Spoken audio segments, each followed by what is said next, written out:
work week. The extra time added makes academic practices a lot longer. So in my daylight savings time, we're going to be getting up at dark, getting to school at dark, and not getting home till dark. So our whole day is gone. There are some families who rely on school food to keep them fed because people with low income is a thing. It happens a lot.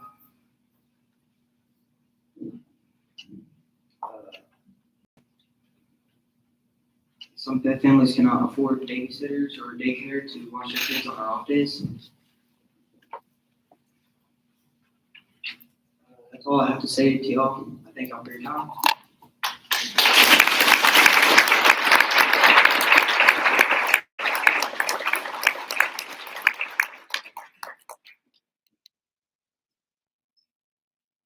Christina.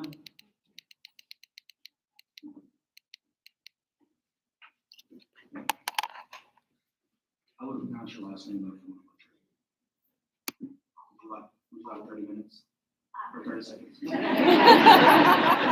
don't want you to have 30 minutes either. I apologize for redundancy. I did a lot of research as well, first speaker, but my name is Christina Alba, and I am deeply disheartened by the recent decision to discontinue the immersion program at Grant Elementary. As a parent whose daughter has been part of this program since she was 4, I've witnessed firsthand its immense value.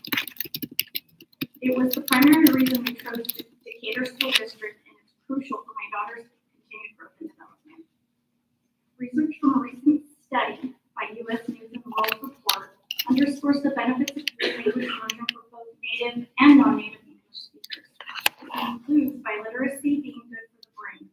Numerous studies have shown that individuals exposed to 2 languages at an early age outperform their monolingual peers on tests of cognitive function in adolescence and adulthood.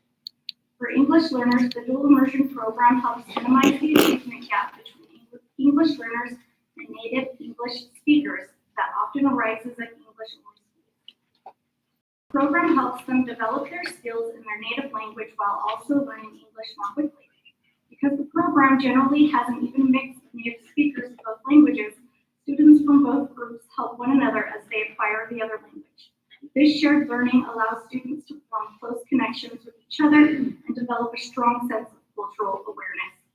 Moreover, in today's globalized world, bilingualism is an asset, leading to increased earning potential and career opportunities.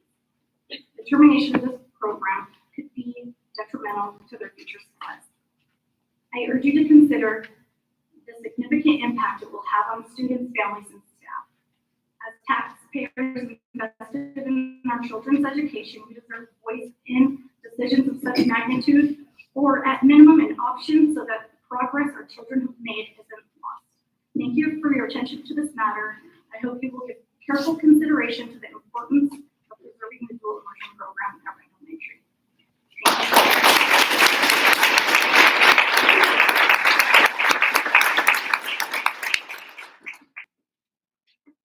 Armando Luna.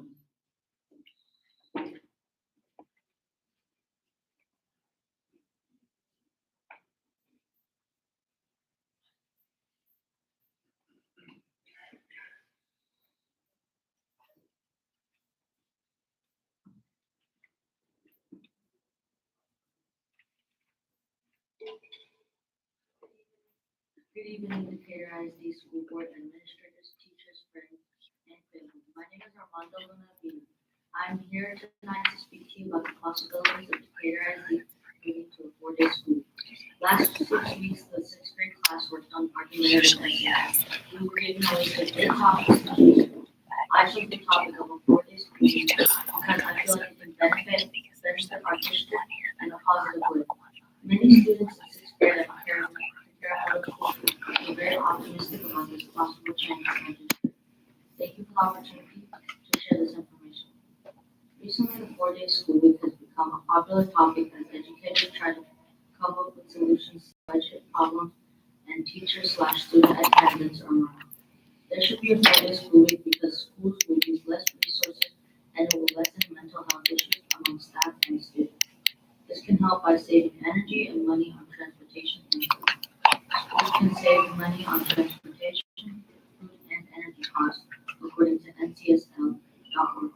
Any money a school district can save on resources like electricity, food, and transportation should be seriously considered. A 4-day school week can also help by improving teacher and student attendance to the National Council of State Legislators. With a longer weekend, students have more time to rest and engage.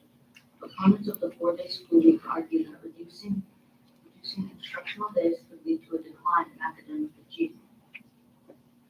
Particularly for students who struggle academically, they go on to say that the loss of instructional time may negatively impact student progress.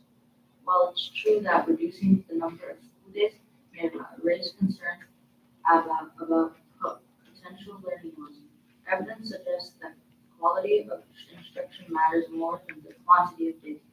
Schools can address this by using strategies such as a longer class period and targeting tutoring to make sure that instructional time is used efficiently.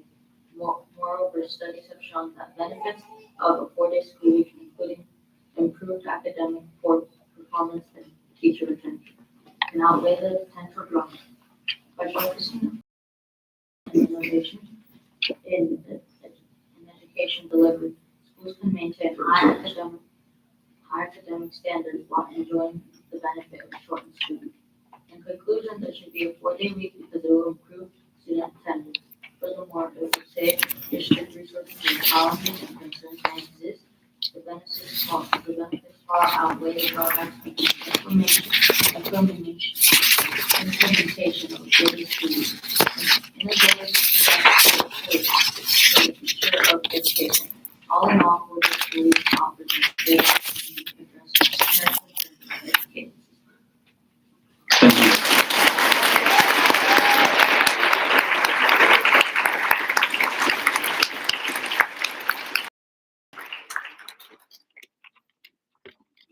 Maggie Blue.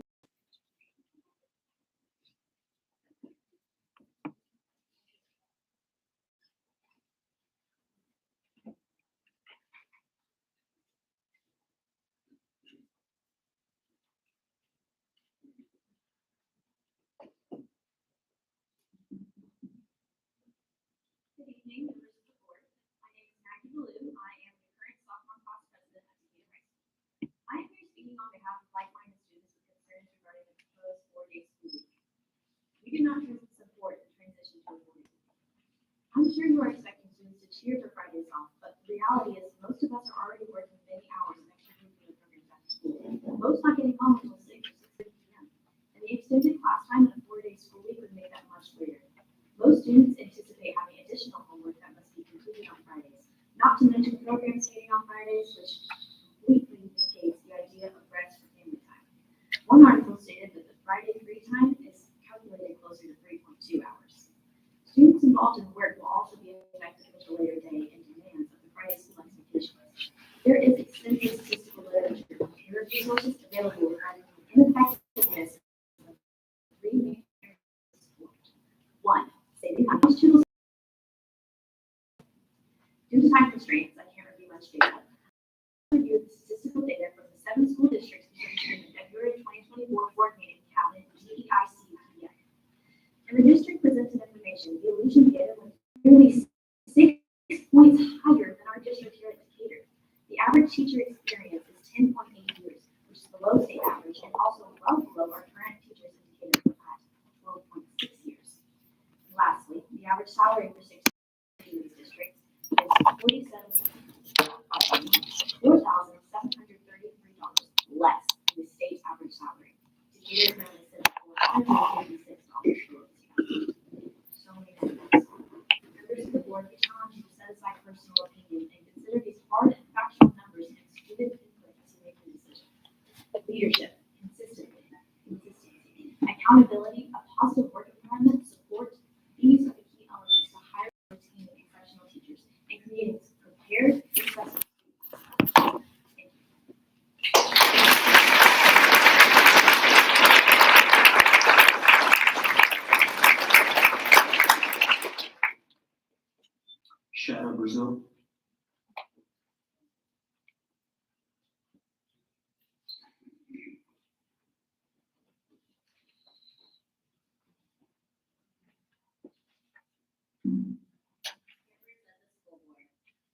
gather here today to discuss the future of our children's education, I urge you to consider a change that reflects the evolving needs of our families and the shifting landscapes of the world around us.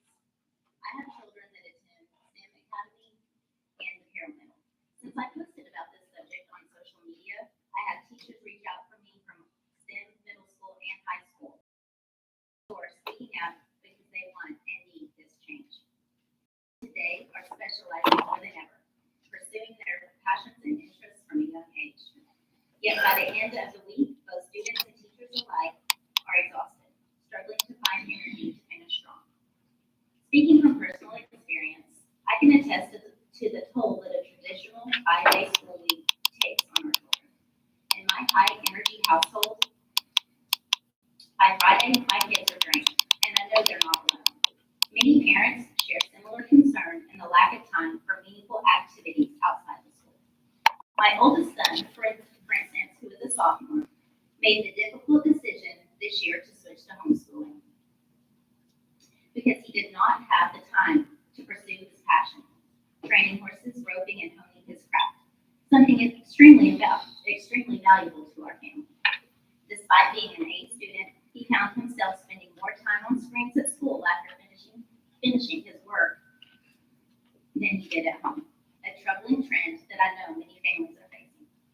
Furthermore, let's not underestimate the toll that the current system takes on our dedicated teachers. On their supposed days off, they're bogged down doing laundry, lesson plans, grocery shopping, leaving little time for rest and their families. It's clear that both students and teachers alike are in need of a chance to refresh and recharge. Now, some may argue that fitting everything into a 4-day week seems daunting, but I believe it's a challenge worth embracing. Instead of filling our school days with unnecessary activities, let's prioritize what truly matters: quality education and quality time. Let's empower our teachers to focus on teaching, to focus on learning, and our families to focus on growing together. Before I close, I want to acknowledge the working families with valid child care concerns, with one extra day off each week. But I'd also love to encourage this community to band together and do what's best for those families too. Finding solutions to give those kids a place to go without burdening the parents.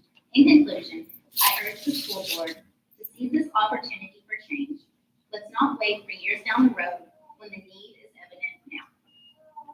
Parents and teachers alike are ready for a shift to a 4-day school week, one that prioritizes the well-being and success of our children and our communities. Thank you for your time and consideration. Thank you.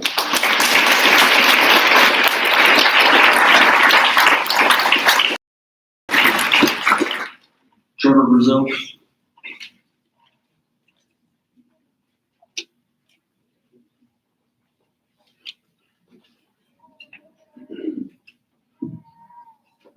Thank you for the members of the Decatur School Board for granting me this opportunity to address you today. In my journey, first as a cowboy who worked 3 or 4 events in any given year, and even more importantly, as a father and a husband, I've honed a deep understanding of the value of time. I've come to appreciate firsthand the profound impact of quality time spent with our children. It's why I'm here in Decatur today instead of in the passenger seat of a truck somewhere between here and California headed to a rodeo. It's this very appreciation that leads me to advocate for the adoption of a 4-day school week in our Decatur school system. Consider for a moment the potential of reclaiming just one additional day each week throughout a student's educational journey. That equates to a staggering 744 days from pre-K to graduation. Precious moments, ripe for creating lasting memories, fostering meaningful conversations, and imparting invaluable life lessons outside the confines of the classroom.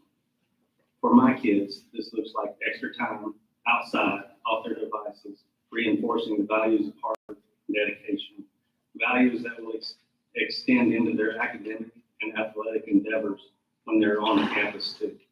This looks like time shooting baskets, playing volleyball, babysitting younger cousins whose parents need to work, or throwing loops in the practice pen on horses. In a world full of commitments and obligations, it's imperative that we prioritize family time.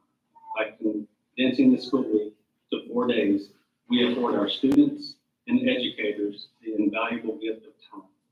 Whether it's having one more day to explore a new city or a bit of nature, pursuing shared passions, or simply relishing in a family meal, this additional day presents boundless opportunities for strengthening family bonds and nurturing development. I implore you today to reflect on the transformative potential for a 4-day school week for our community. Let's reaffirm our commitment to what truly matters, our children and their all-around well-being. Let's seize the opportunity to give them the gift of time, for it is within these moments that the true meaning of life resides. The memories we create with our loved ones. Thank you for your consideration.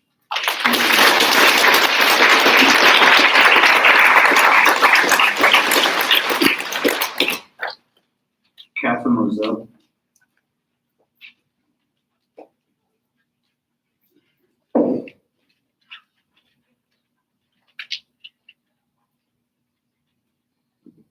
Hello, Board of Decatur. Thank you for letting me speak today.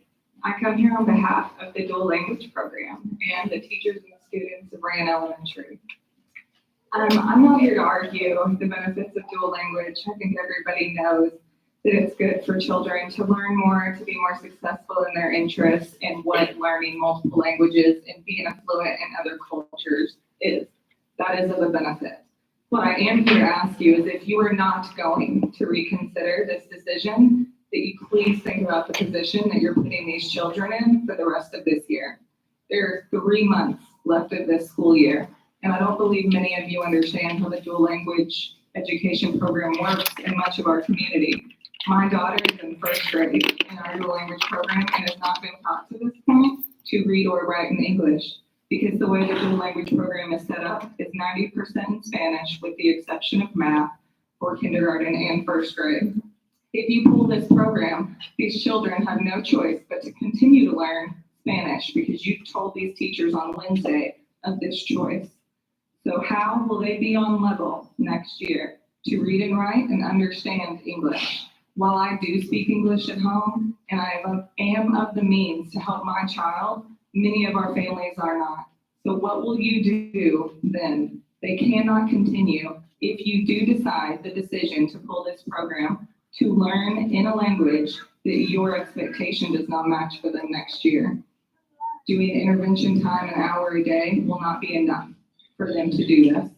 So if you do decide to weigh the cons and the pros and to truly take this program away, figure out the best solution for these students for the rest of the year, because we also cannot have them not succeed next year. I presume that if your choice is to pull this program, it is because it is not operated to its full effectiveness that you were hoping it would. So let's not fail these children any further. Let's get them what they need for the rest of this year. Thank you.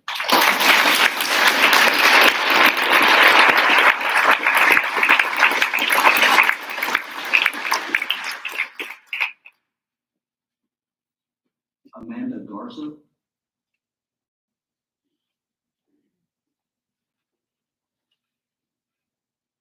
Is there Amanda that signed up?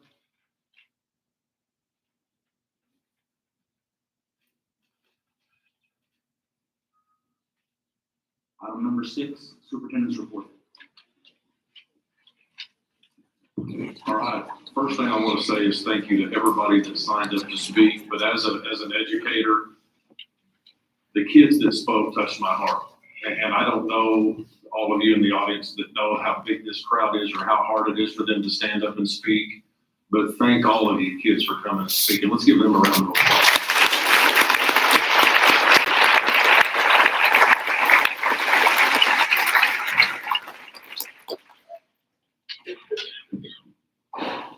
I do want to remind the dual language parents, we're going to have a parent meeting next Monday. Dr. Wooten, Ms. Ledger, and I, and possibly some others will be there to discuss this issue further. We look forward to coming and visiting with you guys. We've had a lot of celebrations lately in Decatur ISD, and we're celebrating a lot of our amazing staff. A couple weeks ago was School Counselors Week. I want to say that being a school counselor these days is tougher than it's ever been in our lives. Any school counselors that we have right now, could you please stand? What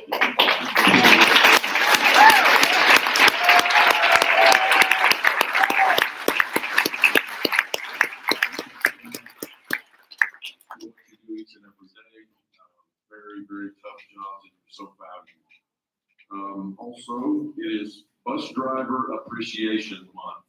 Another difficult job. I don't know if any of you have ever driven a school bus, but that's a tough job. Any bus drivers with us tonight? All right. A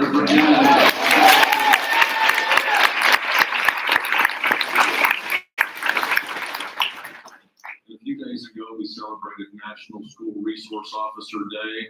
I saw some school resource officers here, but they may be out in the hallway keeping everybody that's rowdy down. But let's give a round of applause for our school resource officers.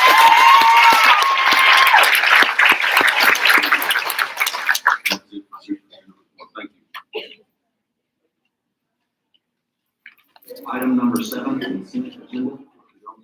All right, in the consent agenda this month, you'll find the minutes of our special meeting held on January 17th, 2024, special meeting held on January 22nd, 2024, and our regular meeting held on January 26th, 2024. We have one budget amendment in the amount of $14,831 to move money from the fund balance to general fund to pay for cyber incident coverage. That process is continuing. We do hope to be getting notifications and those things very soon. Kind of the communication has picked back up with the company, so we're hoping that they can finalize their forensics report and get everything done, and then we can start notifying anybody whose name or any other information may have been breached. And we have no purchases greater than $50,000, or $50,000 this month.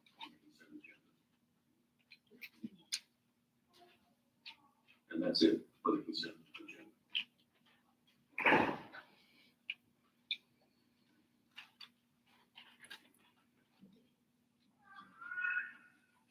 You have a motion. I recommend that we approve the consent agenda as presented to the board. Have a motion by Stan, you have a second. Third. Second by Jeremy. Any discussion? All those in favor say aye. Aye. All those opposed say nay. Motion passes 7-0. Item 8, public hearing. Dr. Wood. Yes, good evening.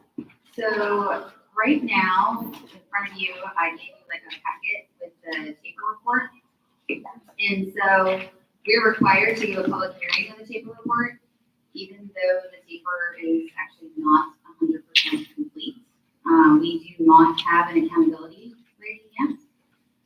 For TEA, the 2023 accountability reports are not yet publicly available.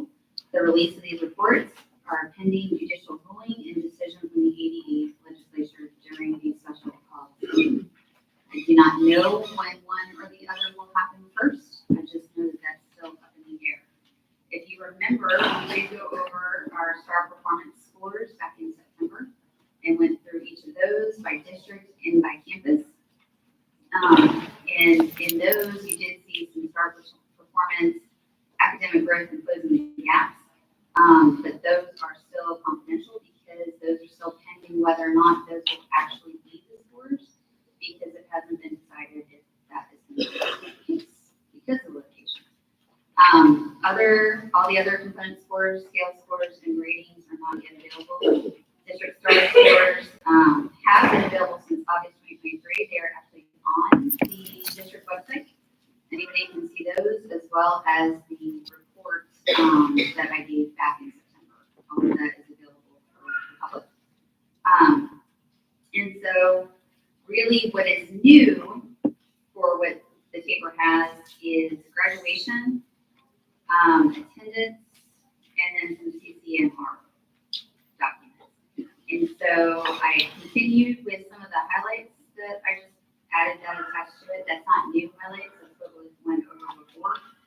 And then in addition to that, I put some considerations, because just remember September, and 2023 STAR was first released, or it was the first year for the redesign. So the assessments, which included changes such as online test administration, new interactive question types, cross-curricular passages, and evidence-based writing also got included on that.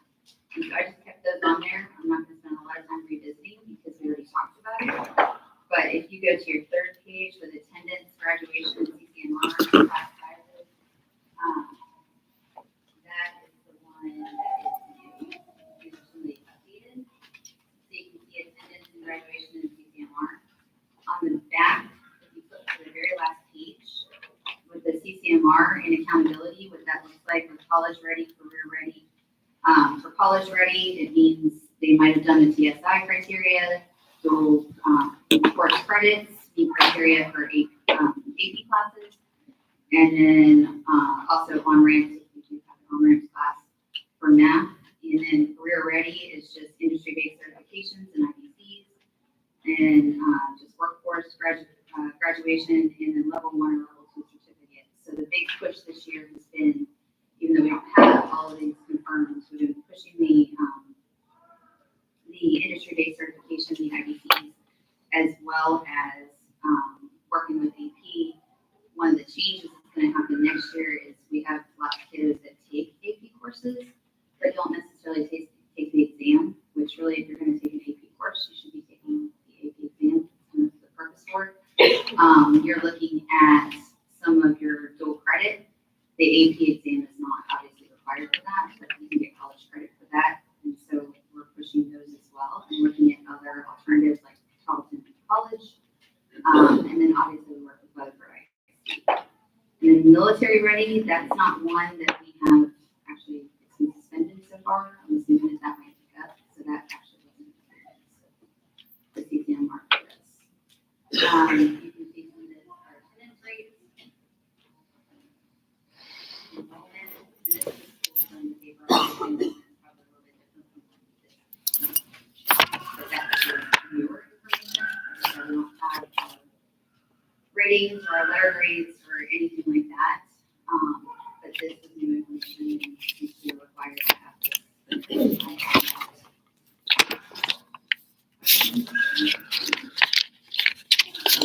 We have, what percentage we have college ready, career ready, are checking with, getting back with, what does that look like? So actually, our counselors meet with our kiddos, and so they'll meet with every single kiddo, but seniors in particular take high priority, obviously, to make sure we're meeting college and career ready. I don't know, honestly, what this is last year. Well, actually, this is a year earlier, so this is lag data, so this isn't even current. I have a bunch of counselors in there, but I'm not going to put them on the spot with that, but I can get that information to you as far as ones that look like we're ready to go. We can check that box. On the TEA website, Carson is listed for comprehensive support. Yes. Rand is listed as additional target support. What does that mean? So when we went over STAR scores in September, so comprehensive support actually means that in the area of closing the gaps, that particular component score, they scored very low. And so that's your economically disadvantaged kiddos, that's your at-risk kiddos. And so 2 weeks ago, and actually on Friday, you'll get the official report. We've been working with Regional 11, who works with TEA for Effective Schools Framework methodology. And so they actually requested probably 70-some documents that we submitted to them, to the ESF. They reviewed those and in addition did a campus walk. During that campus walk, they did classroom observations, talked to teachers, did the full gamut of things. And then they did a academic review, which means the lesson plans that were submitted. They reviewed those, they looked at those to determine just whether or not they were up to par, what they needed to be. And so in the academic review, we actually scored exceptionally high. In math, we scored 100, which is, according to ESF, was unheard of. We talked to Jill, and then we scored an 83 in reading. Those are the two areas that they look at. Now, they saw multiple different lessons, but those are the two areas. And then they will do a complete review of where they feel everybody is, what we want to work on, what the results from that report we will take, and then that helps shape what the targeted improvement plan is. Rand did not score as low, so they did not go through the ESF. However, I went through the ESF, and so Tanya and I have talked, and that's maybe something that I just do on my own. And so, hopefully, if we get an ESF grants were just released, I'll be applying one for Rand as well as Carson.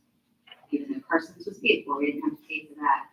This evaluation that we did is like $16,000, and so I'm gonna apply for the grant to do with Rand. And so that's open and it's due by March, or let's see, April 1st, I think is when the cutoff is, and we're gonna work on it. So those are, it's, to answer your question, which I went way long on, it's like a target improvement plan. Both of those campuses are on a target improvement plan. And that's why we did those tips back in the fall. That's why we did those tests back in the fall. Yeah, because we figured that they would. It's not, I know it's not official, but we went ahead and did that, and we actually submitted this Carson's tip to PSF as well to review and look at. So we're be ahead of the game, we're ahead of the game on that, so that we're ready to go. And we've been implementing that this whole year.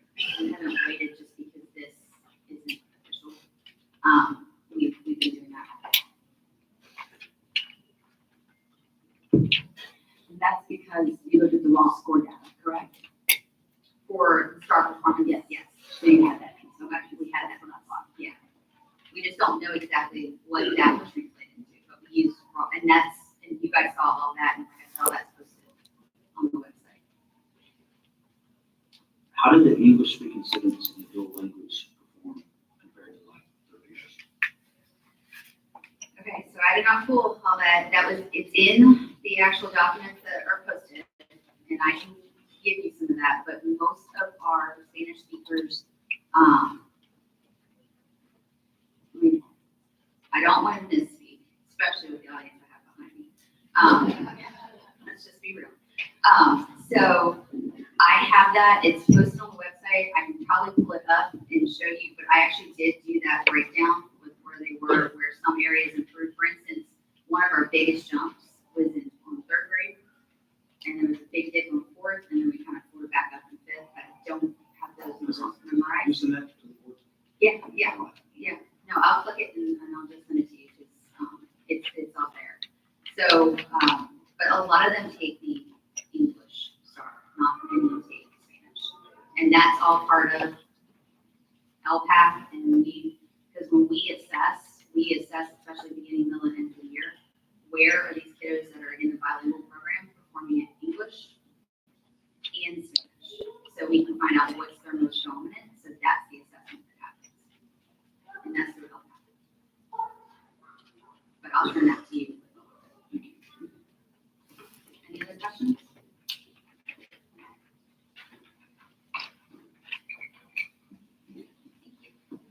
Excellent work, Carson and Ryan. I know you are working hard. I appreciate everything you're doing over there.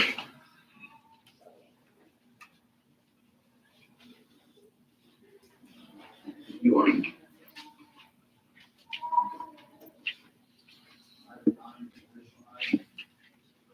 9A, middle of the year progress for the week.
I said reading, and so this is where you'll see first grade overall, year, and then middle year.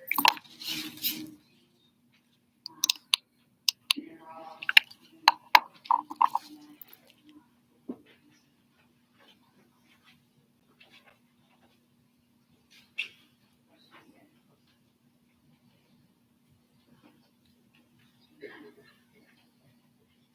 So math, you'll see our basic math for first and second grade.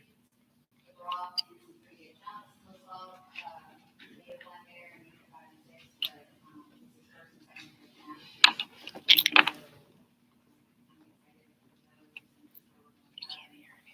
Put decided.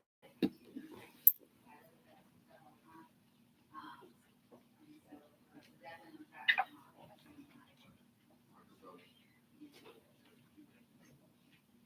Sorry, yeah, probably tell me that way sooner. Sorry. I wasn't paying attention on the zone.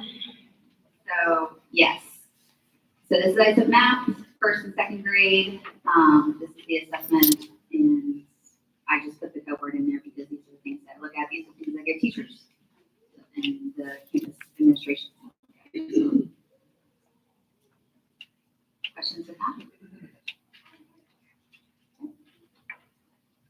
So 3rd through 5th, this is basic reading. You see where we were for beginning of the year and where we're finishing for middle of the year.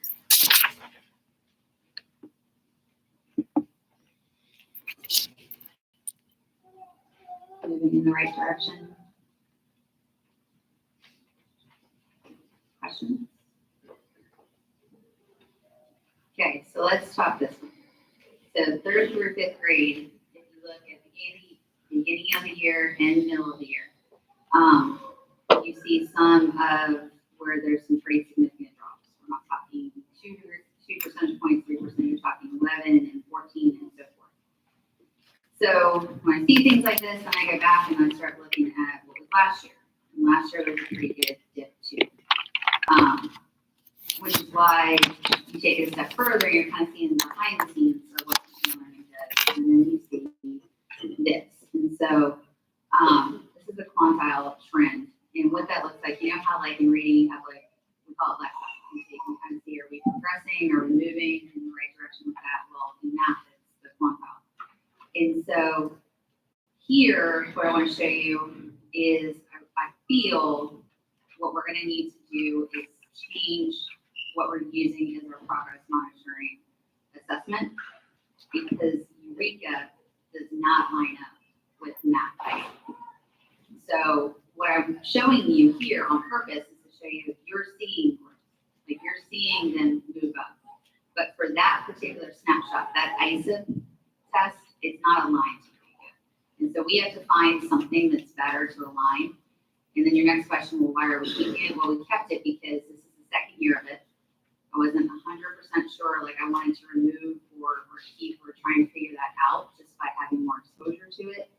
And it was already in the district plan, so I wasn't going to change that, so I was going to keep and maintain. But that is something that we're going to have to look at, because it's not a fair evaluation. Now, this gives me a better idea to show, like, hey, are we progressing? Are we moving in the right direction? And on that back page, I don't think I put that up here, but on the back page that you guys have,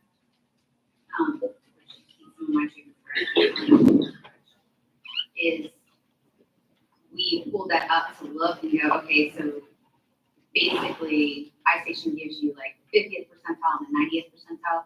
This is where we fall overall. Now understand it's overall. So you're gonna have some kids that are probably lower than this, and teachers can see all of this and have access to this, and some that are higher.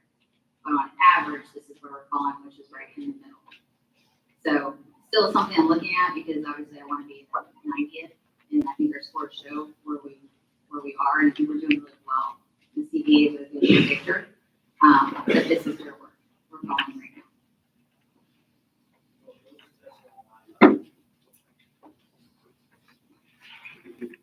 No, that's what I'm saying, is that because the ISA doesn't align with Eureka, we're going to keep going with Eureka, because Eureka is the curriculum that we use, but I'm going to have to find a different one, whether that's a CBA, whether what is a better assessment to really show where we're progressing. But we are progressing in math just by looking at the quantile. And that was the other thing I was looking at, just to verify for me. Like, are we moving forward or back? So to go the money route is a little bit to connect this to this conversation. I know that's a subscription, probably, It is, and I'm sure it's very pricey it is. because they all are. And if we were to choose not to do math, then we would get, it would be less Yes, than. you would replace it with another subscription of some sort, possibly, but not be less. So is it, I know the subscriptions are coming up soon, we still have time to change. Yes, for next year. Yes, okay, that was just my question. Yes, and absolutely, and that's what we'll look at. Like I said, I want to talk to teachers, to find out like what are some of their suggestions. Like I said, the CBA has been probably my favorite tool. Do you pull questions from aware from the CBA to create this? For some of them, yes. And then the very star align. Their star lines, yeah. And if they didn't have enough, then we create them, and that will be the next thing that comes up over the summer, is I'm sure we're gonna need feedback to just be like, hey, this one was a little off, or this was okay. And overall, my department's done a really good job. Does Eureka Math have an assessment tool? Yes, no, there's various assessments that go throughout. A lot of them are after like a module assessment. There's obviously, like other mini type assessments that go with that, formative assessments that they have. And that's what I need to look at is the end of module assessment enough? And in addition, not only is it enough, would it give me what I need for the practice star piece of it? Or is that where I have to merge some things? And that's what we'll be talking about this summer. How long have we been using both of those? This is the second year for Eureka, and the iStation has been using for a while.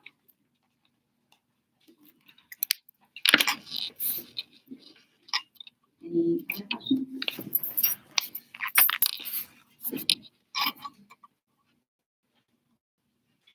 Thank you.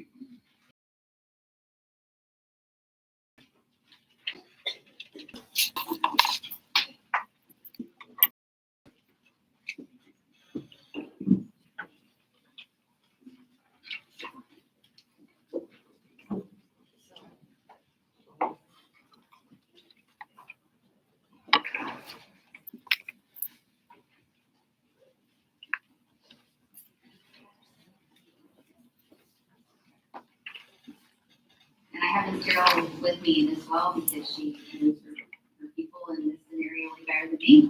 And so this is requested by Snyder, and so this is the breakdown. Let me take just a second. I want to thank y'all. I want to thank Jennifer for the work she did. What I passed down here, because I wanted to try to get a great picture of what everybody's day looks like. So it's very small print. You might need your magnifying glass, but what I just sent down to you, I did a lot of work on that just to put in, for example, if there's 31 teachers with teacher one, what does that teacher's day look like? How many in first period, second period throughout the day? So that breaks it down a little more. But thank you for your work on that.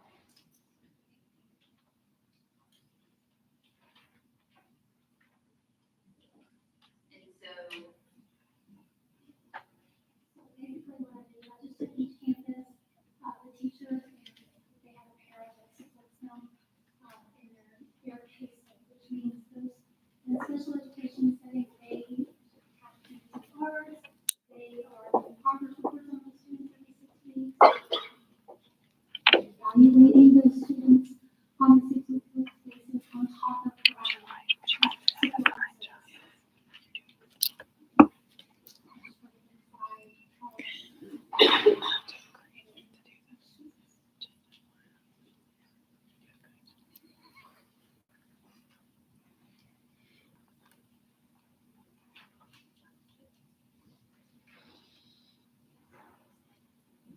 I guess my big question is, what are we doing next year to try to reduce this caseload? The caseloads are obviously higher than the other ends.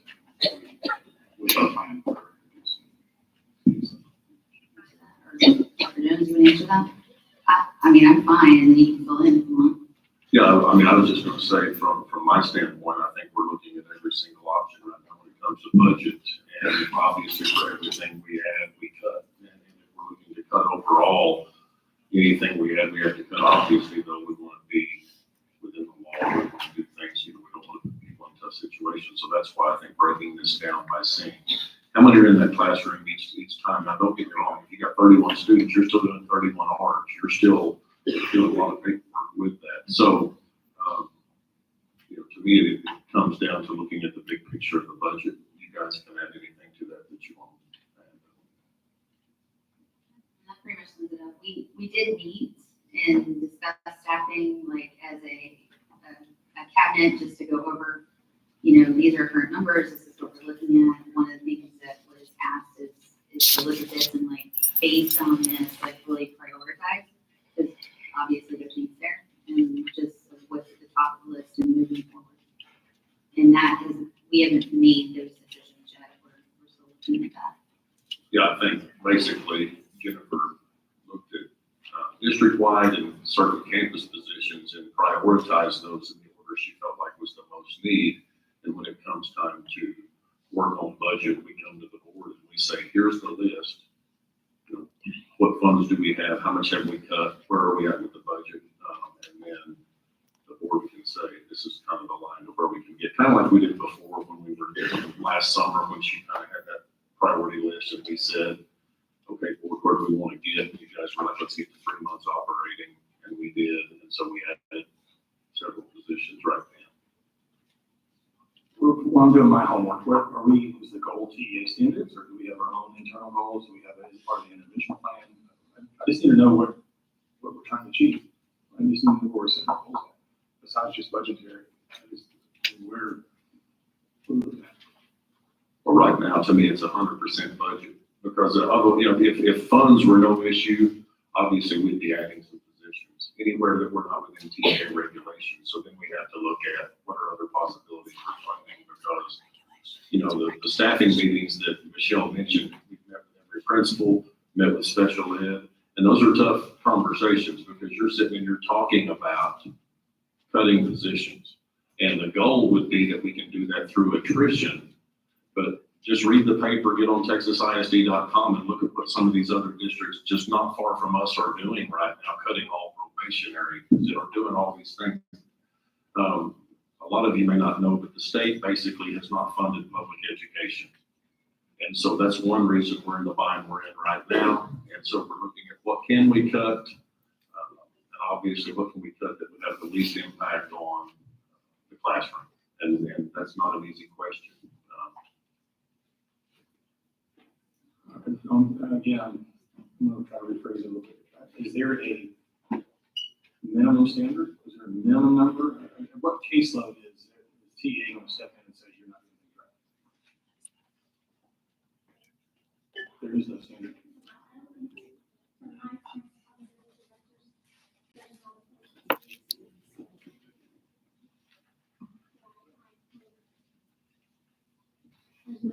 I'm not aware of a point where TA will step in on this application. But when the board starts doing budget cuts, there has to be prioritized on what we're cutting. I'll cut a football program before I cut SPED. So we need to find out what is required from this board and set an expectation for the district to perform. I don't know what that is. I need you guys to come up with some numbers. I don't know what it is. You can do 101 or if it's 31. I need you guys to let us know what you need, and then we can figure out a way to start cutting. But it can't be, we're going to cut SPED first so we can get you right home. No, and we're all in agreement with you. I got SPED teachers in the back that are in agreement with that. Now, as far as standards, I don't know if standards is the right word, but TA does give in some of these areas kind of what they hold as this is what a good number should be. And so obviously we're looking at that, but they don't do that for everything. Like the behavior interventions, there really isn't a number that they have set. And so that is where, as a district, we come in and we start looking at things and going, listen, we're not as effective as we need to be and what we should be. So we're going to have to look at this, and that's where this priority is going to play. I definitely don't think that cutting STEM is an option right now. Obviously, we knew last summer, I'm sorry, not STEM, SPED, sorry, STEM folks.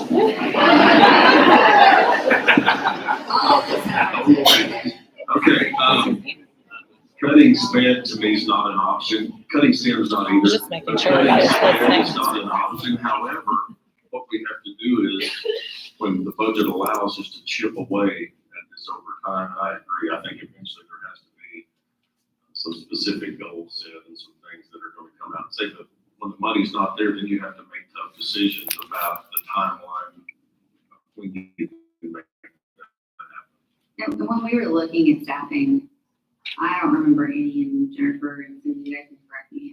I don't think any of the were areas to cut. Have some areas to address, and let's move forward and add to it. But am I wrong? I don't remember any. Yeah, so we're not looking to cut that. It's just which ones do we add, because we obviously can't add them all. So that's where the priority list comes. We all wish we did. Life would be And we're great. still in the rears, we're still behind with TK's, or are we back on track with TK? No, our number's not back on track yet. And the last one I got for you is the District of Innovation Plan. Is this in there at all? Anything about SPED? I don't know that well, but this is. District of Innovation, I do not believe there's sped on there. Don't quote me on it, but I mean, they do talk about staffing and they do talk about that, but that's much more like classroom, general ed, and then just some with certifications and things like that. But I don't remember. I know there's classroom size, so I was just curious if there's also size of caseloads. So No, I think the caseloads are board, not. I think the board needs to step in here and decide what our priorities are. This should be on top of that list. Yeah, I just wanted to, I have this case pulled up and I was just curious because, I mean, in 21 and 22, the student teacher ratio was, the state average was 1 in 17. And then for our region was 1 in 16. So where are we at each school? Because to me, it looks like, I mean, it looks like all of them are way over. Carson's way over, and this is way over, and we ran and younger are much better, but I feel like this TK's audit that we paid for should be the standard of what we're aiming for. I mean, we don't have to reinvent the wheel, we don't have to make our own goals. No, we agree. I mean, and that's what we're currently looking at and using. I think one thing we need to clarify here, and I don't know if it's, I'm not asking for the numbers tonight, but when school started in August, those caseloads might have worked, but I know you've had kids this year, probably more numbers if I'm guessing. So now they don't fit again. So before we say we're not where we need to be, we need to go back and look at what August looked like. But did they work in August? Well, that's what I'm saying. We need to go back and look in August, because I know we've added throughout the school year. You just don't go ahead and employ, you get another student in spec. So we need to reevaluate that at the end of this year and look for next year, making those adjustments if we need to. According to the TK's audit, it says our special ed program is growing a lot faster than our peers. And this may be a sign of tier 1 instruction. Yes, Looked into it did. that. It said a couple of things as far as what could be the possibility, because it also listed COVID as a possibility, which I'm sure it is. It also listed dyslexia now falling under special ed, which it is. And then it also listed tier 1 instruction being it, and that has been the big push with working with the TK people in developing that MTSS plan that was also presented a while ago. I don't remember the date. And then teachers were trained on that, administration was trained on that. And so that's very much clearer focus of what is expected, what tier 1 instruction should look like. In addition, I think the resources that we got through Eureka and PhD, but Eureka in particular, because they have a program called EQUIP. And EQUIP is like it gears specifically to those kiddos that aren't going to get it the first time, and then they tier that so that the instruction can be delivered possibly in a different way, same concepts, just in a different way, or just a little bit more of the remediation aspect of it. And that's another piece that's been added with math that our special ed teachers were trained on, and they also received that. So to answer your question, yes. So is, looking at these numbers, so is it Carson on top of here? We have 3 teachers at Carson, 3 sped teachers at Carson. Is that including the dyslexia teacher that's now, so we really have 4 teachers at Carson, because that person is the dyslexia sped. will be considered at 4, correct?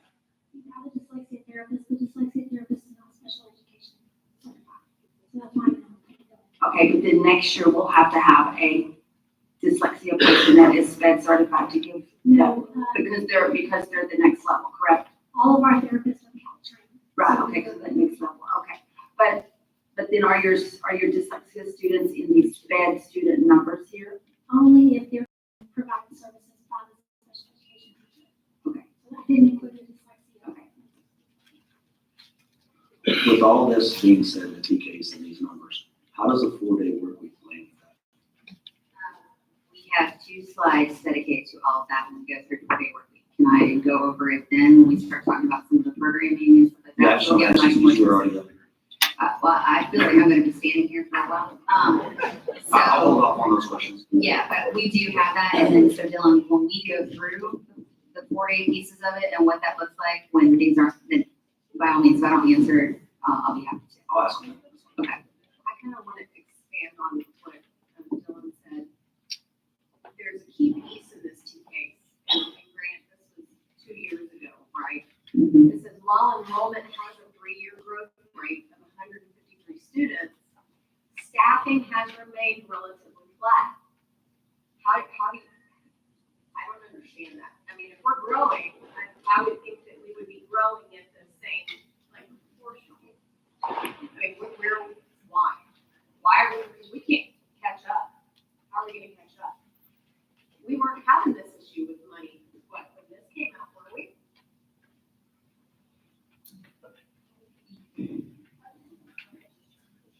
I mean, I'm just Sure. curious, So- why wasn't it being staffed?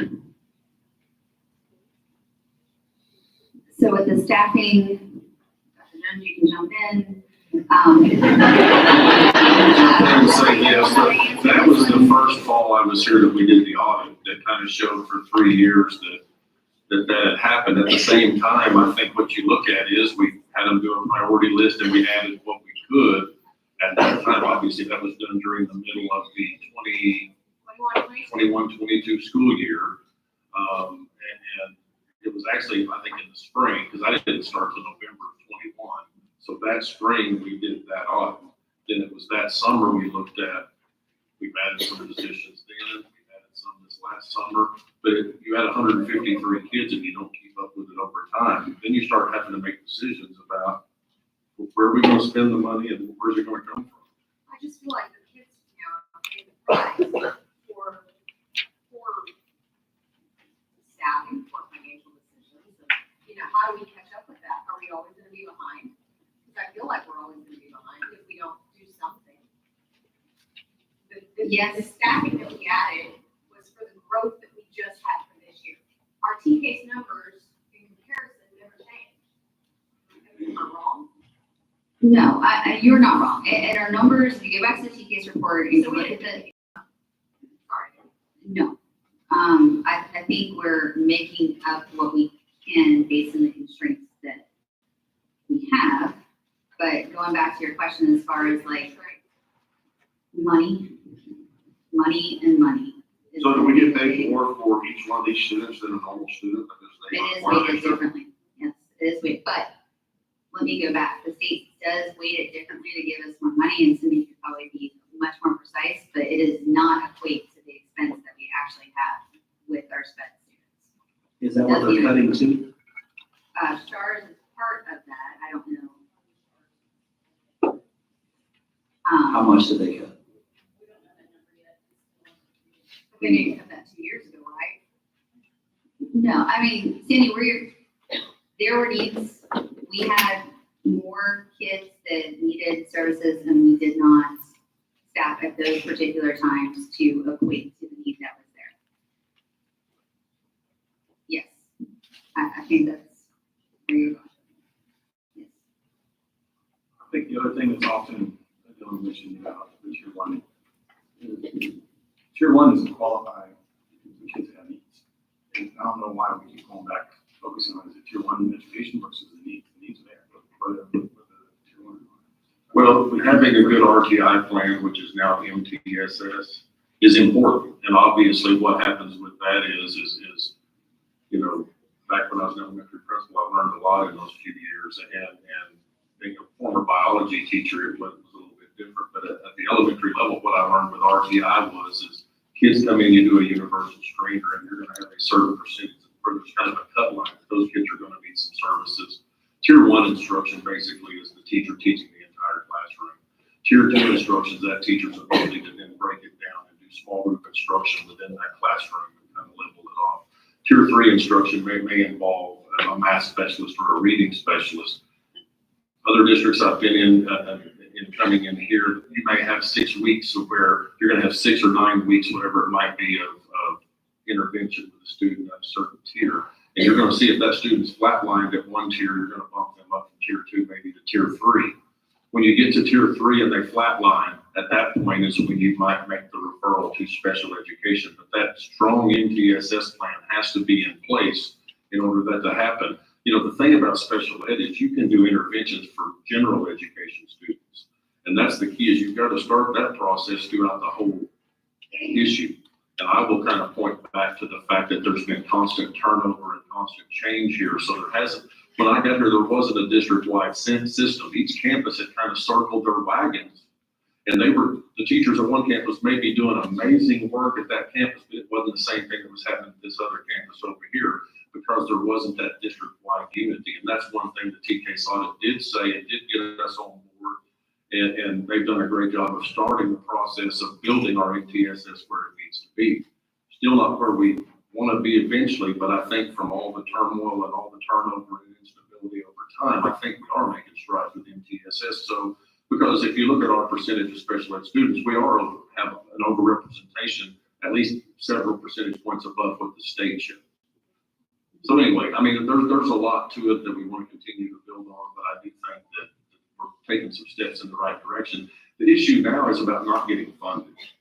It's not about misspending. It's not about anything anybody else has done wrong. It's the fact that there was a $33 billion surplus this year, and that money was held hostage to say, if you give us the voucher program, then I will turn around and fund public schools and pay for teacher raises, and that didn't happen. And when everybody gets as fired up about that, as they do all this other stuff and start making noise in Austin, that's when that might change.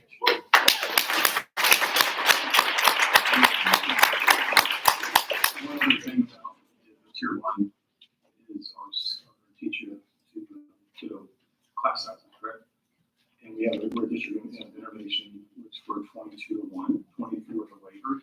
I understand we're talking about going up to 26-1 in elementary. That's what I'm hearing. No, it's 22-1, and we went over this last time. 3 through 5 is 24-1, is what we're looking at right now with staffing. And then at the high school, we were looking at 29-1, and cutting. Now, obviously, when you say that, you're not talking about every class. You can't have 29 kids in every class. There's going to be an AP physics class with 7 students.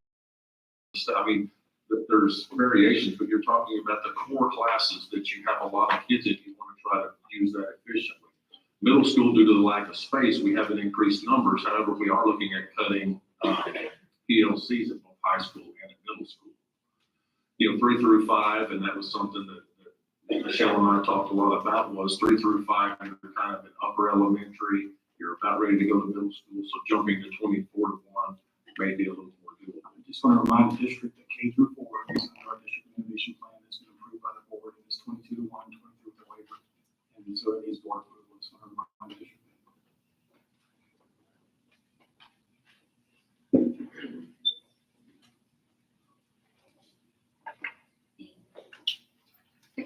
Anything else?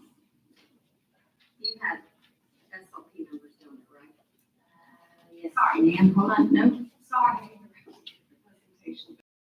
no, it's other name that signed it. Yes, speech. What's the difference between SLP and SLP assistant? So an assistant can only provide therapy. So our therapists provide therapy, do evaluations, write reports, and secondary audits. And so we posted for SLPs, we got 0 SLP applicants when we posted. And by default, we had some assistants apply, so I showed the open positions with the assistants.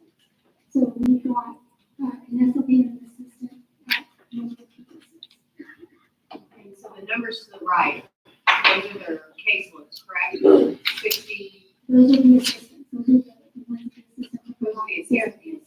Now, the therapist is overlapped with the assistant sees as well as they're providing therapy in the as well. So when you look at SLP, that 99 Carson and DHS, that's the therapist, but that also includes her assistants and her assistants. Right, okay.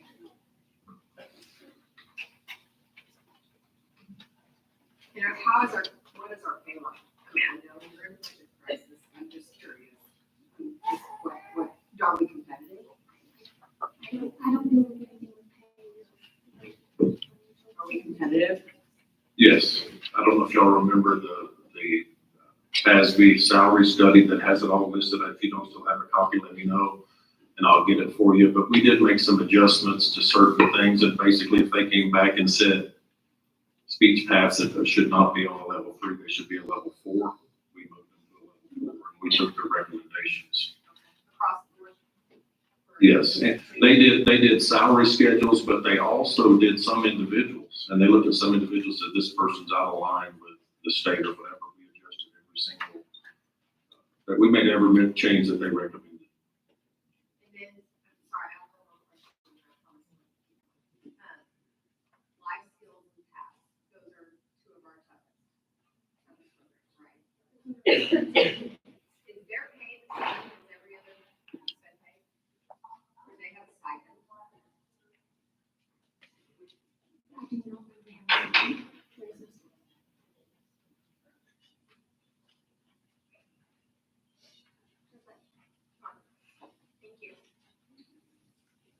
Any other questions?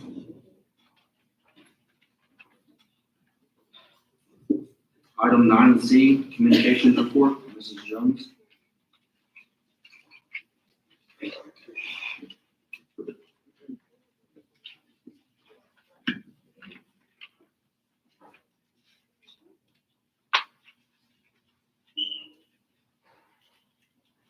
All right, I want to thank Mr. Duncan for asking this to be on the agenda. What I do doesn't often get talked about, and even some of this is not something that falls under communications. It is something we've been looking at and working at, so thank you.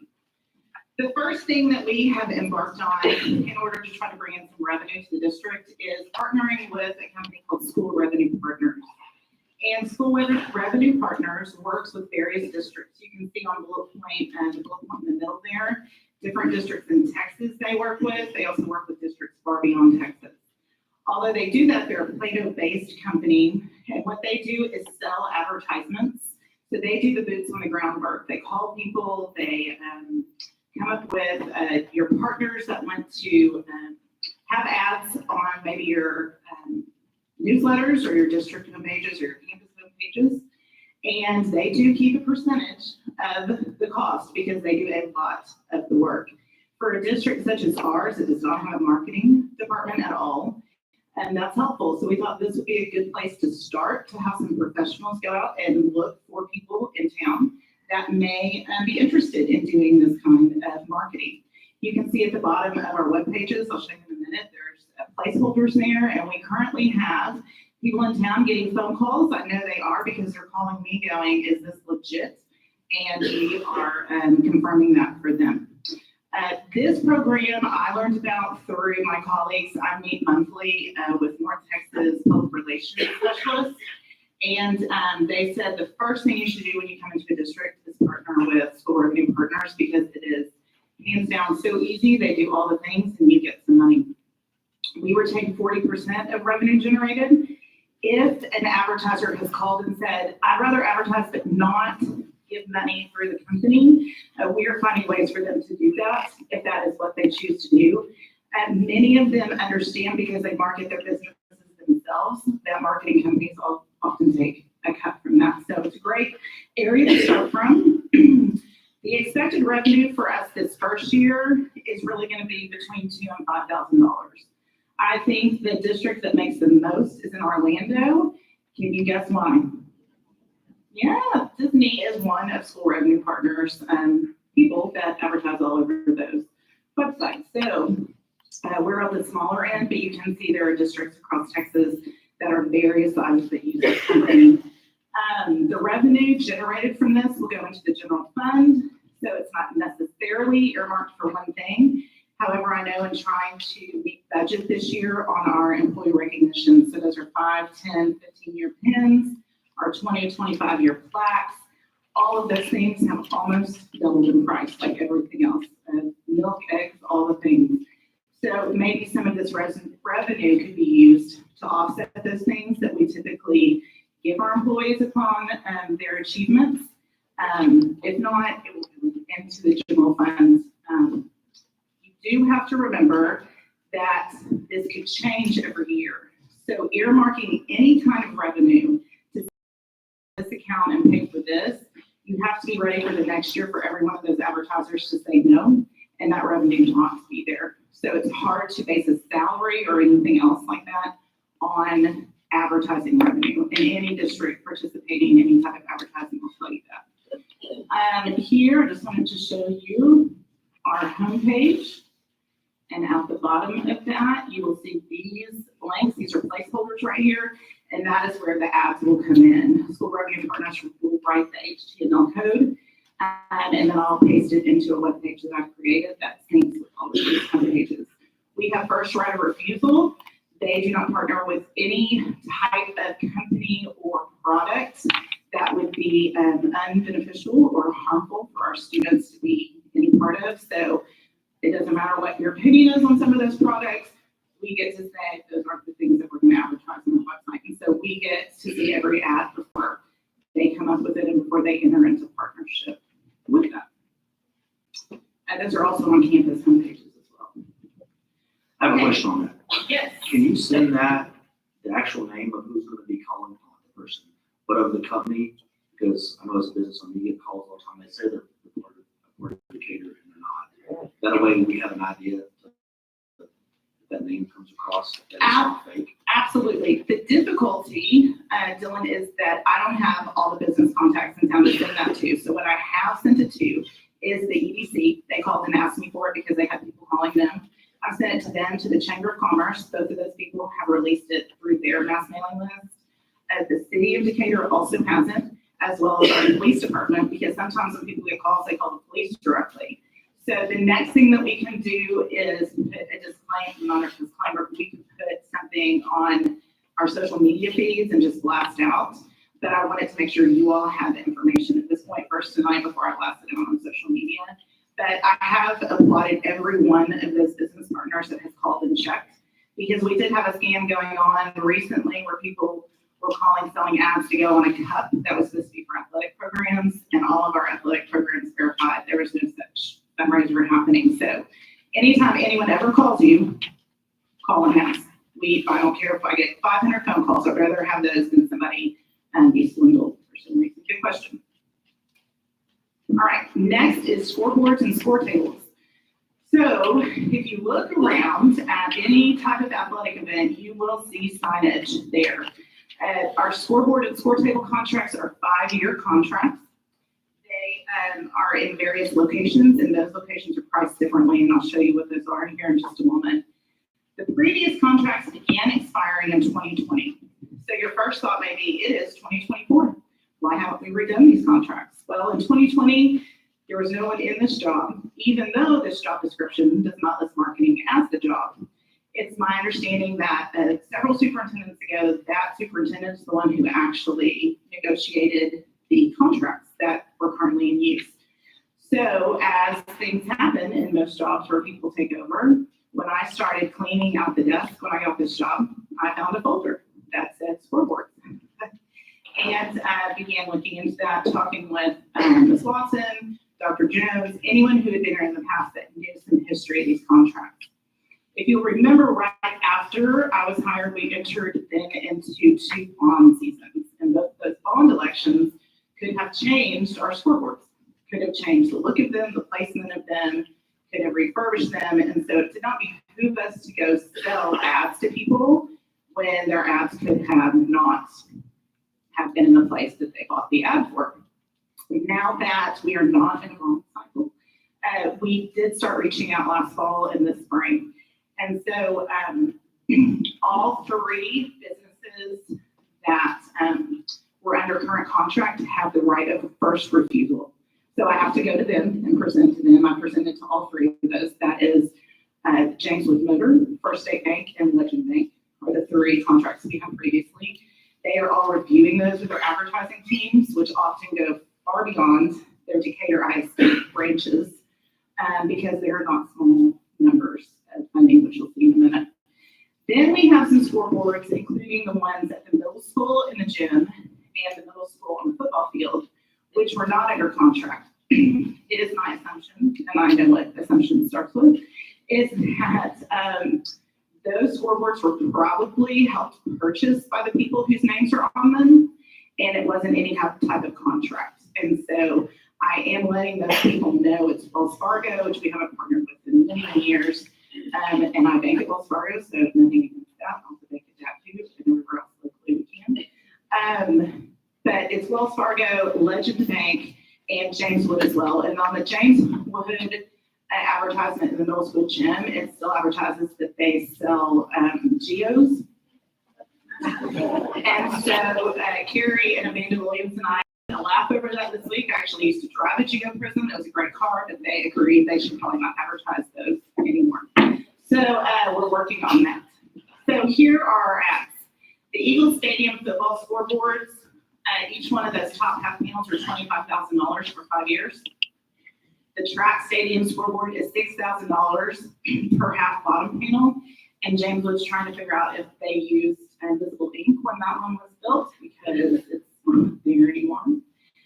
The baseball field is $6,000 per half bottom panel. Softball is the same. The varsity gym, the bottom of the four-sided hanging scoreboard is $6,500 per half bottom panel. And the two wall scoreboards are $7,000 per bottom panel for each one of those scoreboards. The DHS auxiliary gym is $4,000 for the top panel of both wall scoreboards. Those are the things that have been under contract for scoreboards which are expired. And those businesses are deciding whether they want to re-enter into those contracts. The scoring tables for both gyms were sponsored by First State Bank. And for both tables, the fee for those was $8,500. They are also deciding if they want to continue that or have the right of first refusal. These are the boards which were not under contract. This is the McCarroll Middle School football field, which you know is being replaced.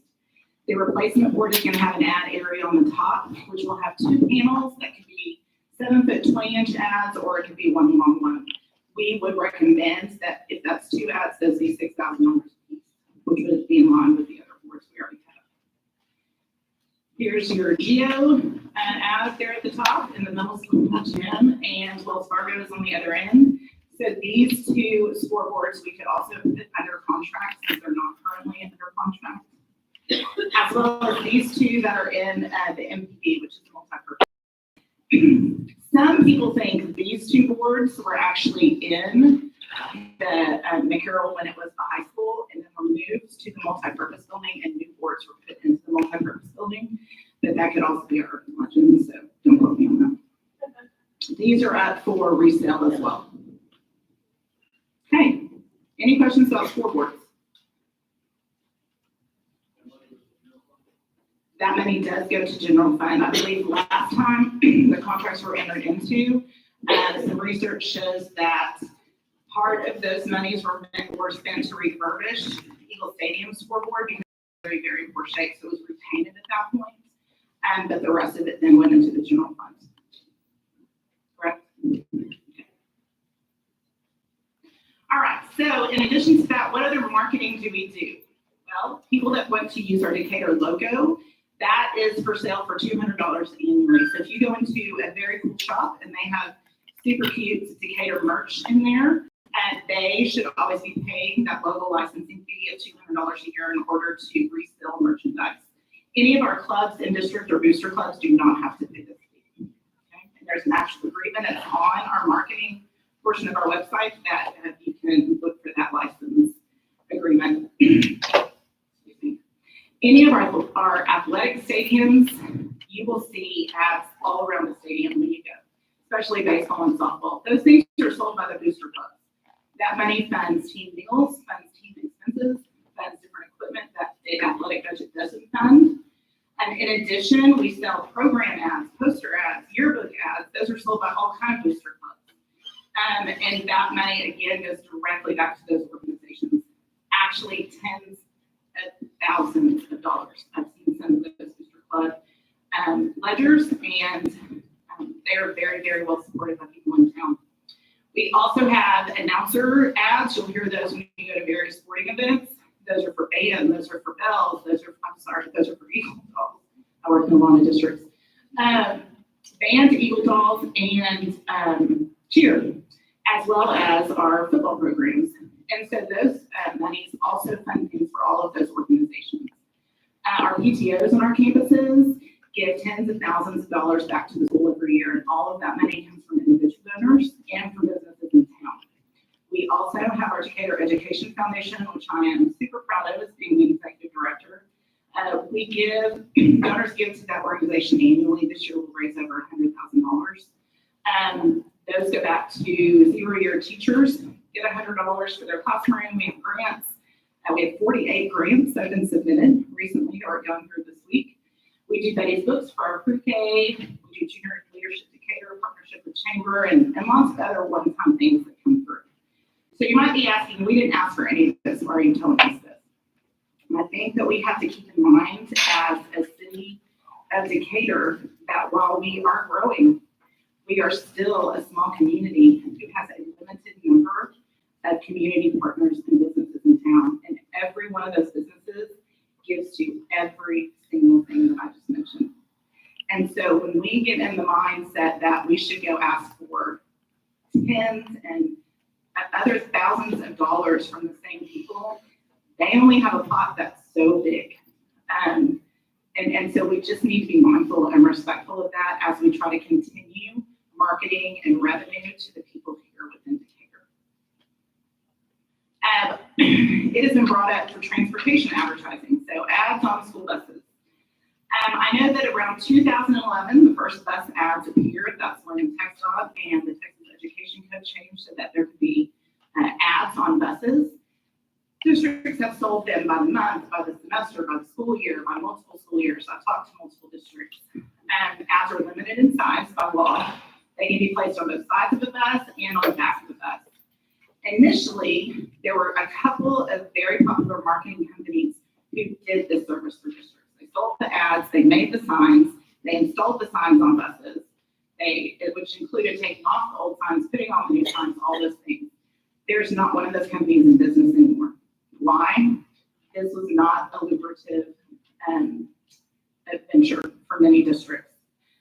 Many districts that initially sold bus ads are not participating any longer because the revenue just wasn't worth the manpower. They were promised $50,000, $75,000, $100,000 a year. They ended up getting closer to less than $10,000 usually. I'm not saying we shouldn't try this. Anything is worth a try. So I have reached out to some people in town and said, what do you think about this? Would you like to do this? I've had a couple of realtors that are interested in that. And ad prices might depend on the routes. So if the bus only goes by 10 houses and 300 cows, your marketing audience is a little different for that. Some of our buses, though, I have much more urban type routes, as urban as you can get for Decatur, Texas. So we really have to look at where those buses are going to be able to tell the person buying the ad, here's who's going to see your ad. And is that bus going to be used for field trips? Is it going to be used for out-of-town athletic events where it will be on interstates and those type of things? So we're going to have to put some work into our bus routes and figuring out how many miles they go, where they go. And none of that right now is in a digital program because transportation routing programs are very expensive and Decatur has not grown to the size to have that yet. So we are doing that by hand. I have talked to Brazoswood, Everman, and Northwest. Most of those places now only use bus advertising to advertise their own school district's things. So come drive our bus or join the chess club or whatever they decide to put on the side of their bus. Signs for buses average about $100 per sign. So it would cost about $200 to put buses signs on both sides of the bus. That's all we got for marketing. Do you have any questions? The billboards have gone away. I'm sure when the billboards were purchased, there's a very good reason. But to someone who is new into town, seeing a billboard when I was driving out of town one way and way out of town another way, I was always trying to figure out what we were getting at with those. In addition to that, they cost over $10,000 a year. So in a way to reduce my budget, as the board has been asked to, I've been able to do that over 60% because those are gone. I'm not sure if they're down yet, but they're gone. The board that we have just south of town that has our seniors on it, in our class of, our top 10 and our class of 2024 will be up there soon. That is donated by a local individual. The district is not paying any money for that before. Thank you. Item 9D.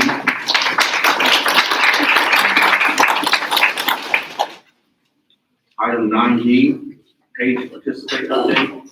Mr. Lackey, Dr. Jones.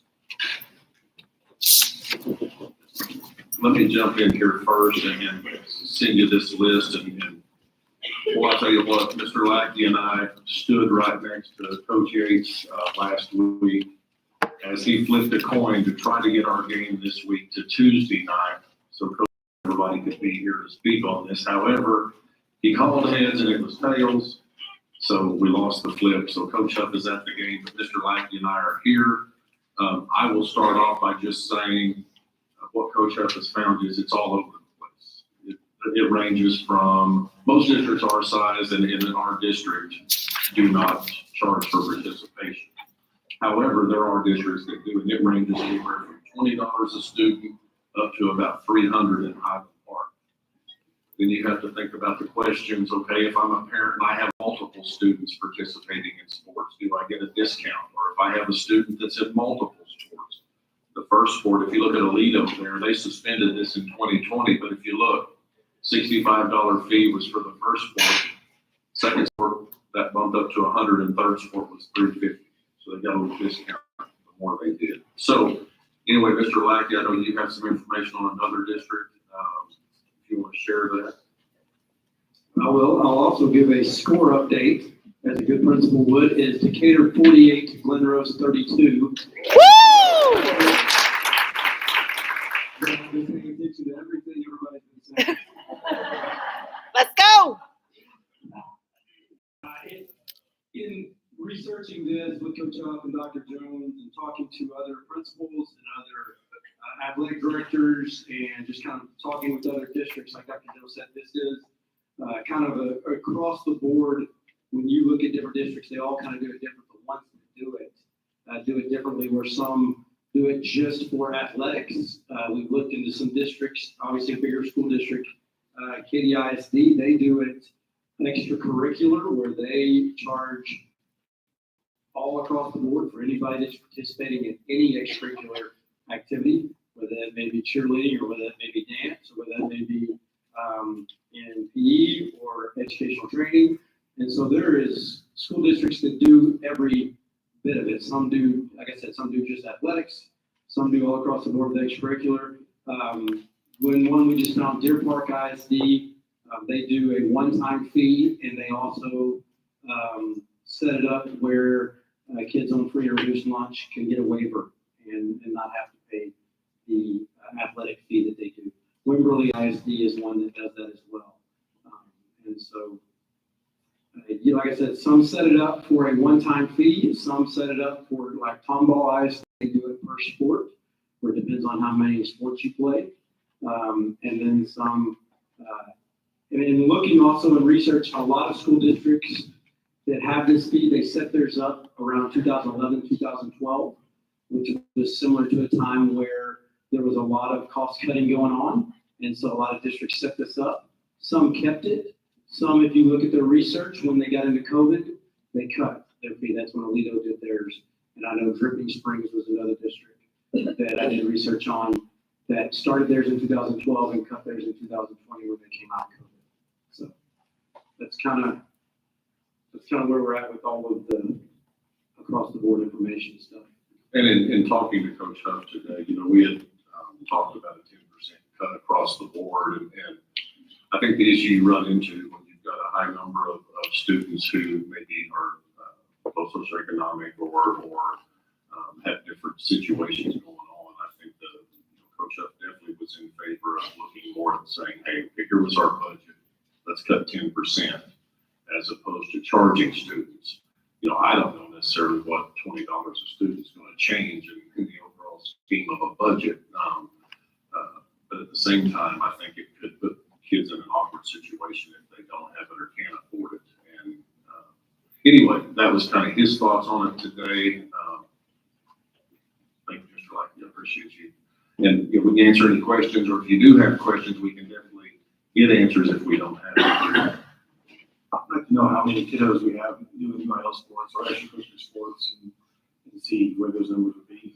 I know that most kids, at least in my family, we spend a lot of money outside school already.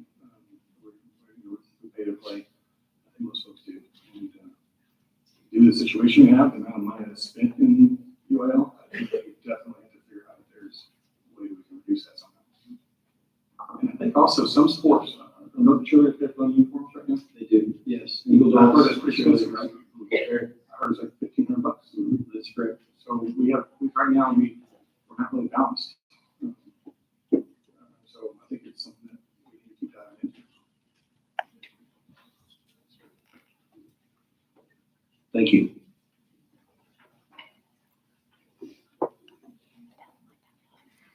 Item 9E, operations report. Mr. Knowles. Good evening, Board.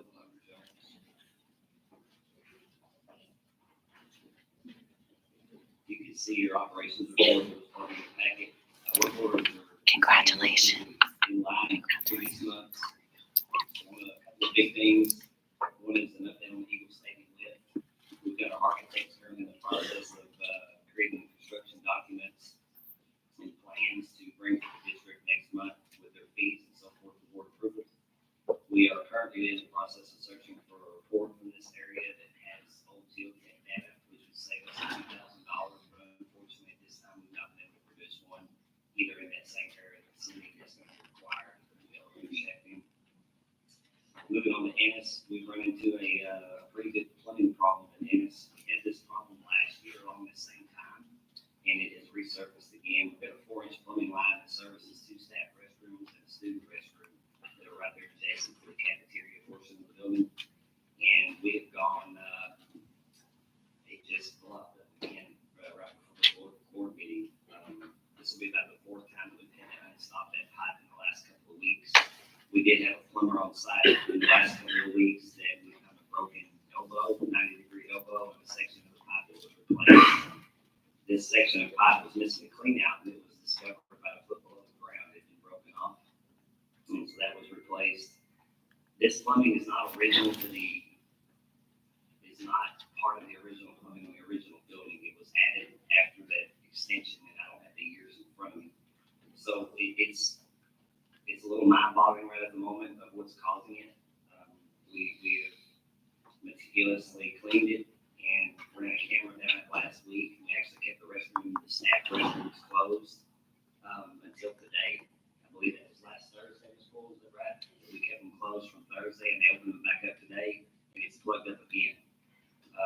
So we're trying to figure out, there's some bellies in the plumbing line due to its age. And we are removing some particles out of the plumbing line when we do clean it out. And figure out how to get that stuff. There were some pictures of what repairs were made last week on that. Is this all external of the building, or is it partially internal as well? There will be a section, if that whole plumbing line is replaced, there will be a section, I don't know if we have to, but yeah, we probably have to put some concrete to get to it. It's possible that it could be sleeved, but that's going to reduce the interior dimension of the interior of the ideal pipe. And it's already a 4-inch size, I don't know if we need smaller than that without getting engineering files, which we would. Going smaller, I don't think is going to help us. So we're looking at replacing more than what we did last year, what we've done in the past. I'm to the point right now, yes, and I got a quote a couple of weeks ago from the woman that's been working on it, and to replace that whole section of pipe from the restrooms out to where it tapers into, or expands into the 6-inch line before it hits the main, roughly around $60,000 to replace that section, that whole section, which would fix the bellies in it and so forth. But, again, we didn't have any problems with it from the beginning of school until about 3 weeks ago. And if we look back at data in history last year, it was the same thing. We didn't have any problems with it until after the Christmas break. So I don't know if it's a weather issue. This year is not been near as cold as it was last year, so that's one week we get. We're stretching our heads right now trying to figure out what's causing it, basically. Every time that the plumbers come out, have they found something in the line that shouldn't be in it? That's causing it, or is it these city-owned particles? There has been items found in the plumbing line that aren't supposed to be flushed. Maybe we should start some time, you know, what, to not flush the toilet. We did that last year as well as put additional receptacles in those snap The sewer lines can handle. Yeah, we got the middle school up in the hill too, and it's a delicate situation, conversation that we're having. Yeah, we ran a whole scope down there. When we replaced the pictures where you saw this section that needed to be replaced, we did not open those restrooms up until we took our camera and went from the porcelain commodes out to that 6-inch line. And we found a pencil, and I don't know how a pencil got in there, and there was a couple small rocks. But again, so you scoped the 6-inch line and you don't have any issues? No, there's a lot of failures. The people that clean out by the 6-inch line, I mean, if you have something, where does this back in at that, do you think? Most of the time it's happening right in the playground area, just past the playground area, going towards the 6-inch line. We've replaced, well, counting this project here, we've only replaced another 3 years. Again, it's season. It didn't happen last year along the same time, and we haven't had any issues with it since school started. And now it's The playground's down, you know, the playground. the playground's down now, but we can clean it out in-house. We've gone in there and been able to clean it out in-house, but haven't done very good. But we do shut the playground down until it's cleaned out and operating again. Do any landfalls and services. Moving on, page 2, we had our first Texas Department of State Health Services audit last week on our asbestos records. Kind of a funny story. I asked the auditor, how did we get lucky enough to be chosen? And he said, you responded to my email I sent in November. So note to self, don't respond again. So that was basically, they sent an email out to numerous districts, and the ones that responded got chosen. They had their records on. So we did pass it. We had no deficiencies noted. There were some recommendations made, but we just had a 3-year. You remember our 3-year here? And so I felt confident we had everything right. We did. So we got through that. Moving on to safety, we had our badge rollout and training Friday, February the 16th. Most of the staff received their badges. We ran into a couple snafus and had to send some people back to their campuses. Each campus has a badge administrator, though, that will be able to give out those additional badges when the time comes. It's not in your update here. I received this phone call late last week. The badges that we gave out on the 16th have a firmware issue, and those are going to have to be taken back up, and new badges are likely not going to be here until the 1st of April. So we're going to continue with those badges right now until spring break. I'm going to meet with the principals meeting in the morning that I will give the principals a plan on how to take those up and log through starting again. And then the new badges come in April. We'll redeliver those to staff. And technology is currently working with an outside vendor to get our intercom systems integrated. Due to the age of our intercoms and a little snafu we ran into with a brand of ours that we're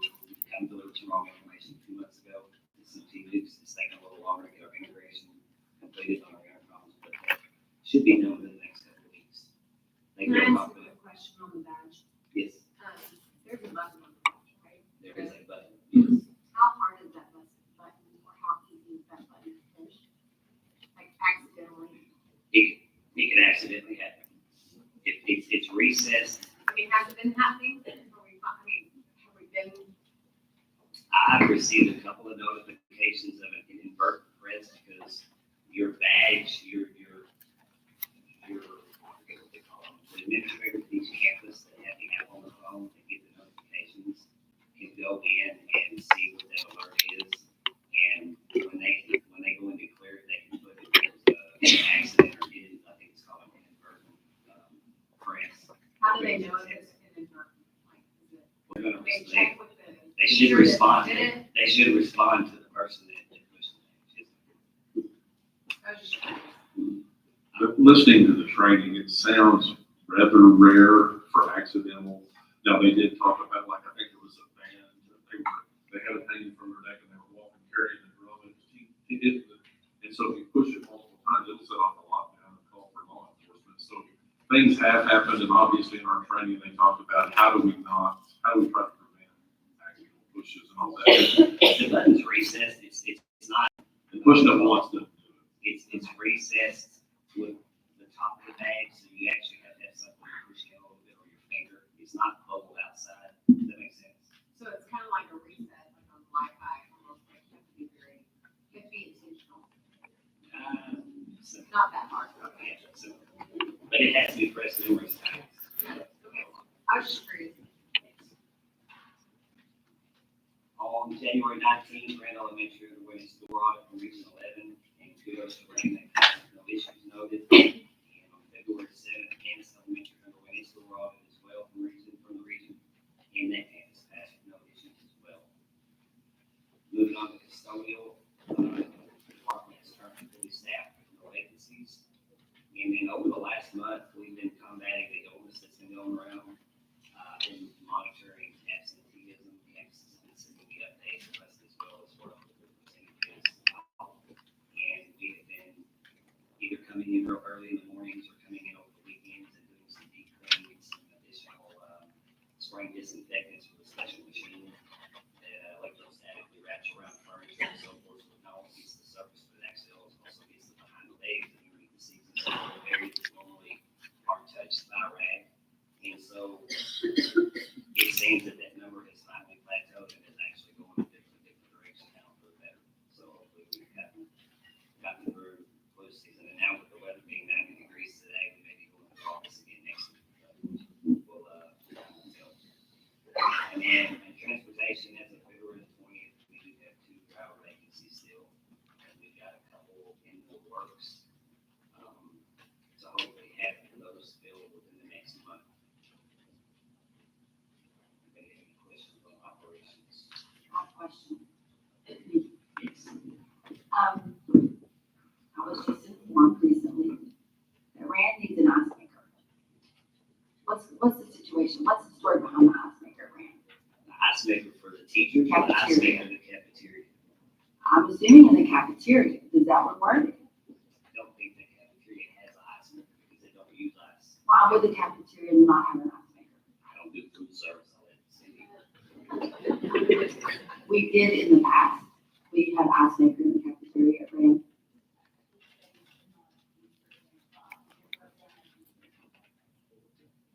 Do the other schools have ice maker in the cafeteria? Really? Interesting. Well, Greg has one. I was under the impression that they. Stem, do you have a, no? What about, Young? You have one? Well, I'm just, when we have the money, I think it's very crucial to get an ice maker in the cafeteria. We have events for people, for the school, for our families. Then we have to go buy ice, or ice has to be bought in. I think it's a necessity personally. And I really think the cafeteria, yeah, and I don't know how much they cost, but I think that's something as we report and budget is, begins to, we have a little bit. Mhm. Mhm.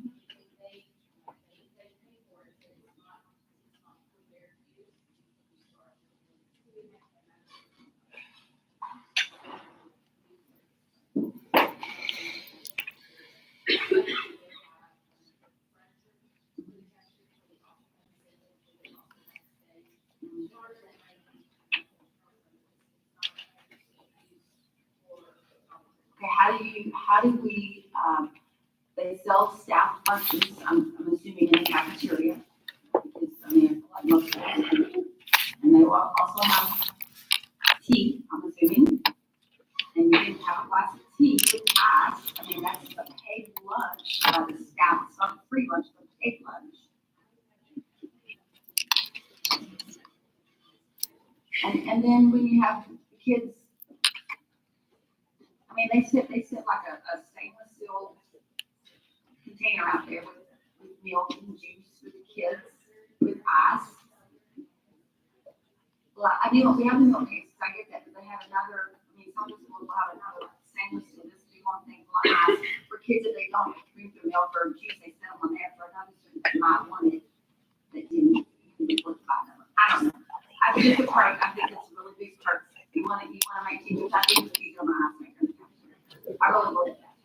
Bottom line. I have one in the lounge. That's it. Thank you.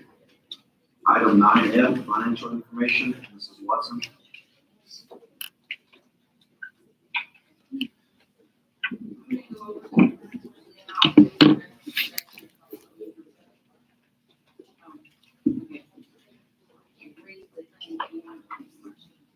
Our revenue, was at 63% for the month, for the year, we're supposed to get 41%.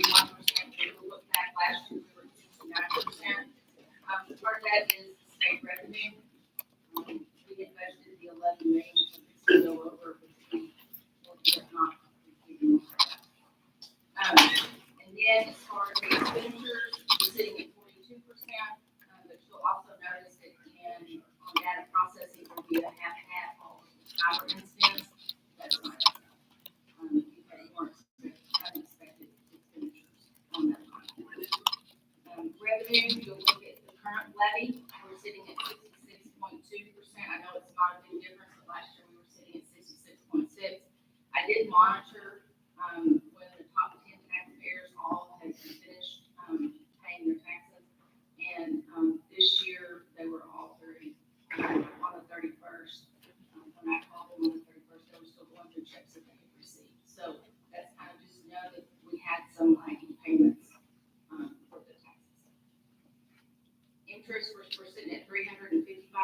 We're sitting at 59% of the budget. So hopefully, our interest will be right on the money this year. And then their charge revenue, we have $500,000, but know that that is still under, the appeal. And we have not heard back from anyone. And if you'll go to the revenue projection, this is going to be the fun part.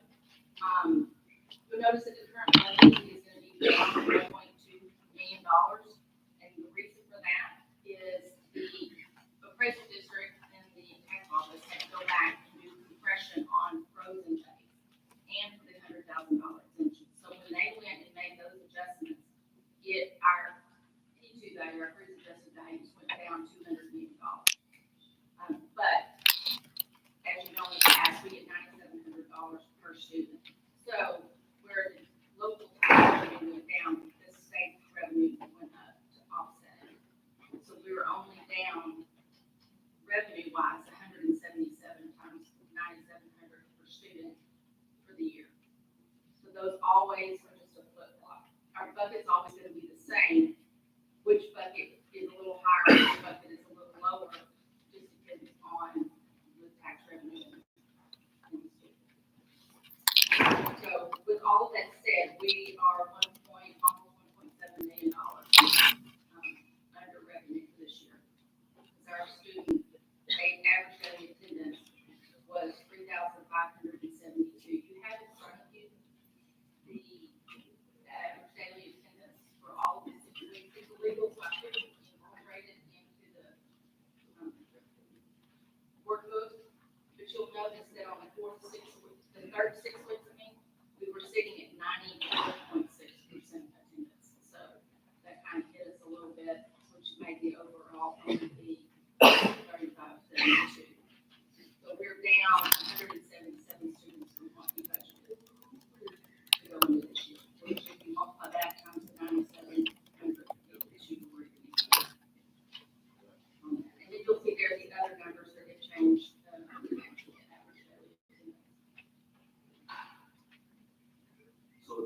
next year, will it be 3.258 million? If you add that to the current deficit that we already have in place, for this year, you're projected to be $3.2 million down from what we have overall.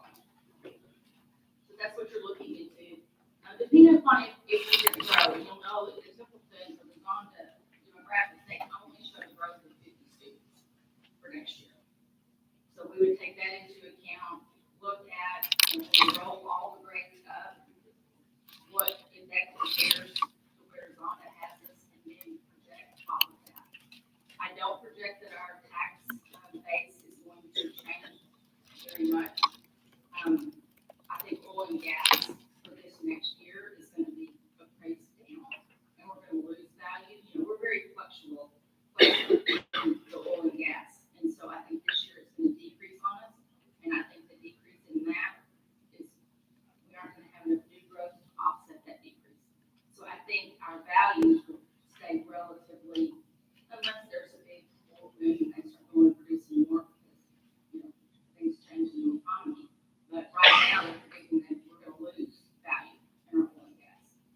So, with that said, everything else is just going to remain the same. We will have only the 50 students if it grows up and we do the budget for next year for 50 students. So if you take all of that into account, so we're at 3.2, and then I have additional sheets in front of you that I kind of changed out just to kind of give you a perspective of when we're looking at fund balance on what we need to do. So at the end of the audit last year, so at 9/1 of 23, which is this year, we had $11.4 million in fund balance. So we ended up being 3.3 months in fund balance. If we take the projected loss of 3.2 million, I put the stadium elevator in there because I know that's an expenditure that's going to be coming. Dr. John, we estimated the cost to be $225,000. That would leave us a fund balance at the end of this year, of August of 24, of 7.9 million, which is right at 2.3 months operating. From that, there's some other potential maintenance items, the STEM, sewer line, we might have some boilers and some chillers that might need to be replaced. We just estimate that to be another 150 in maintenance items. Then I just said, okay, say for 24, 25, we go in the hole again at 2 million, waiting on the state to come back with the funding. That would put us at the end of 25, no, I'm August of 25, year out, at 5.8 million, which is 1.7 months operating. So if you take, and just kind of looking at a cash flow, in September and October, the money from the state, this is all relative, depending on if they increase state budget in the next biennium. I have no idea. I would hope that they think that they're really sitting out there and go it out. But I'm just using based on what we currently have and currently know. We would get about $5.9 million from the state for September and October.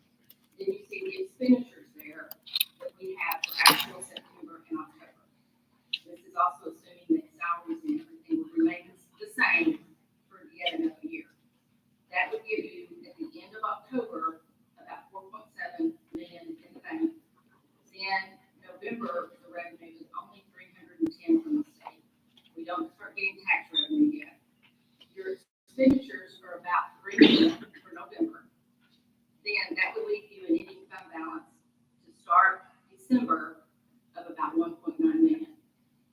The state doesn't get any money in December, and we don't start getting tax collections normally until the very end of December.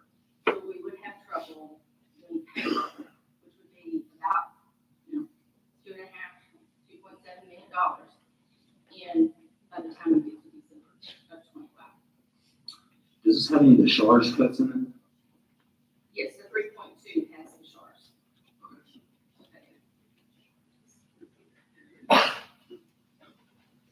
Can you tell us about the copper pennies? Or something like that? So you have copper pennies and then there are golden pennies. The copper pennies, we add 5 pennies now. You can go up to 17 pennies. Once you get past 8 pennies, then you get all of the revenue in. But on the first one, it's kind of split between us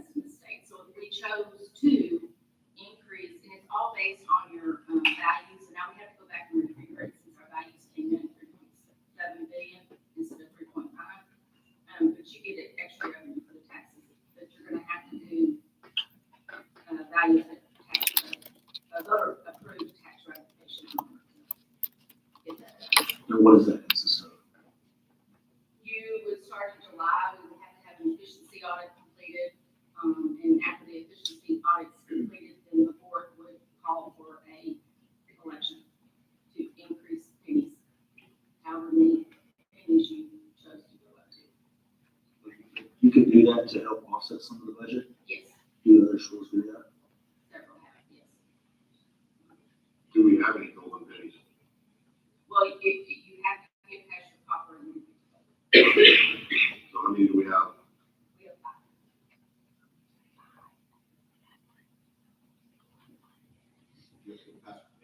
I think it's eight. It has never come up. I think it's eight.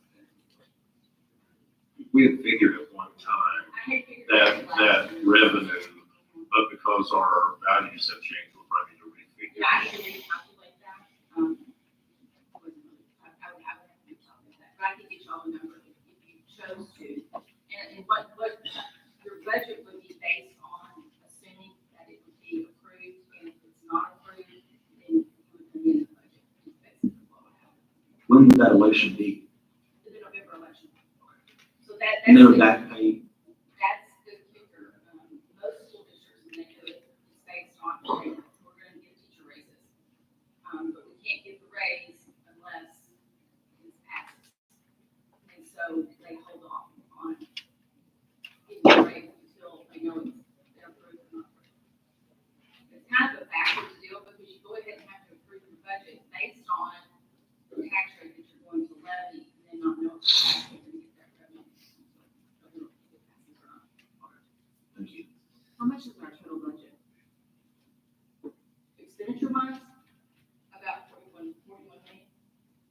Oh, are you wanting for federal money in all? Well, I mean, I'm just trying to keep in mind how much we're looking at, you know, if we ask for departments to cut 10%, what is 10%? Oh, I gave that to you not too long ago in the.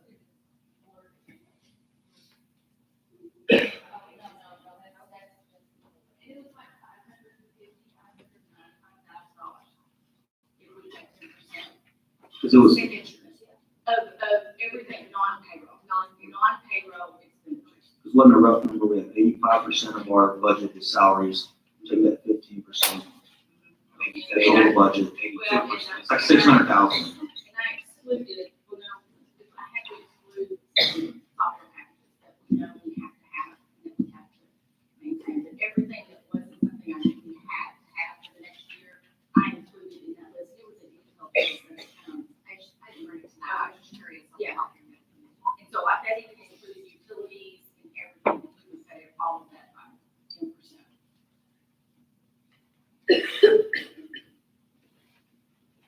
Last meeting we had talked, and I had asked about top 10 contracts, last time they put out the bid. Did we have to get that in here tonight?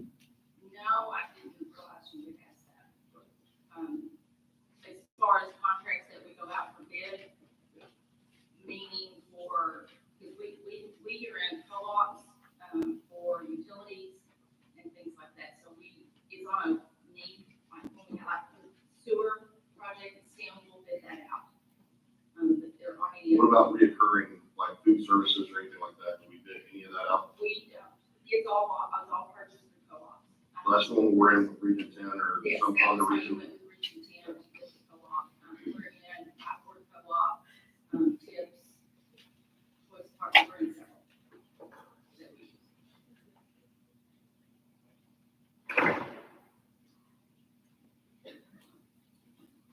Thank you.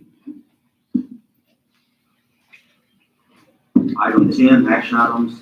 Item 10A, discuss and take possible action regarding the 4-day work week. Dr. Jones. Okay, thank you guys, and thank everybody that came and spoke tonight on this issue.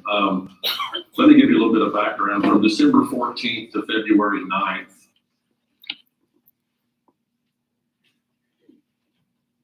don't come on in, plenty of open seats up front.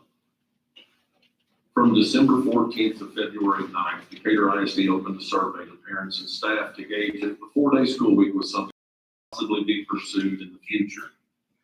The main question that was asked on this survey was, quote, on a scale of 1 to 10, with 10 meaning you are extremely in favor, and 0 being you are not in favor at all, how do you feel about Decatur ISD possibly moving to a 4-day instructional week in the future? That would mean a score of 5 would be neutral. Any score below 5 obviously would be against pursuing the option in varying degrees down to 0, which would be adamantly against it. And any score above 5 would be for pursuing the option at some time in the future. 6, obviously 10 being the most in favor. The survey indicated an average score for elementary employees at 8.31. Secondary employees were at 8.54. Elementary parents were at 6.22, and secondary parents were at 6.68.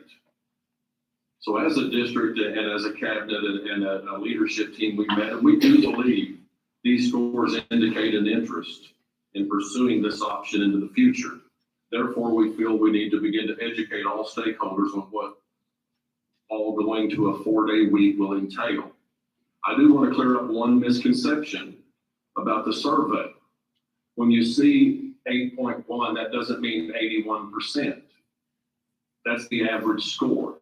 And kind of, I'm a math simpleton, so let me just say, figuring fractions with 10 is usually pretty easy. If I have 10 people that I serve, 7 of them pick 3. 7 times 3 is 21. 70% voted 3, which isn't for it, right? But the other 3 people all picked 10. 10 times 3 is 30. Okay, so 30 plus 21 is 51. Did 51% vote in favor? No. Okay, so these are average scores, and this is done by design.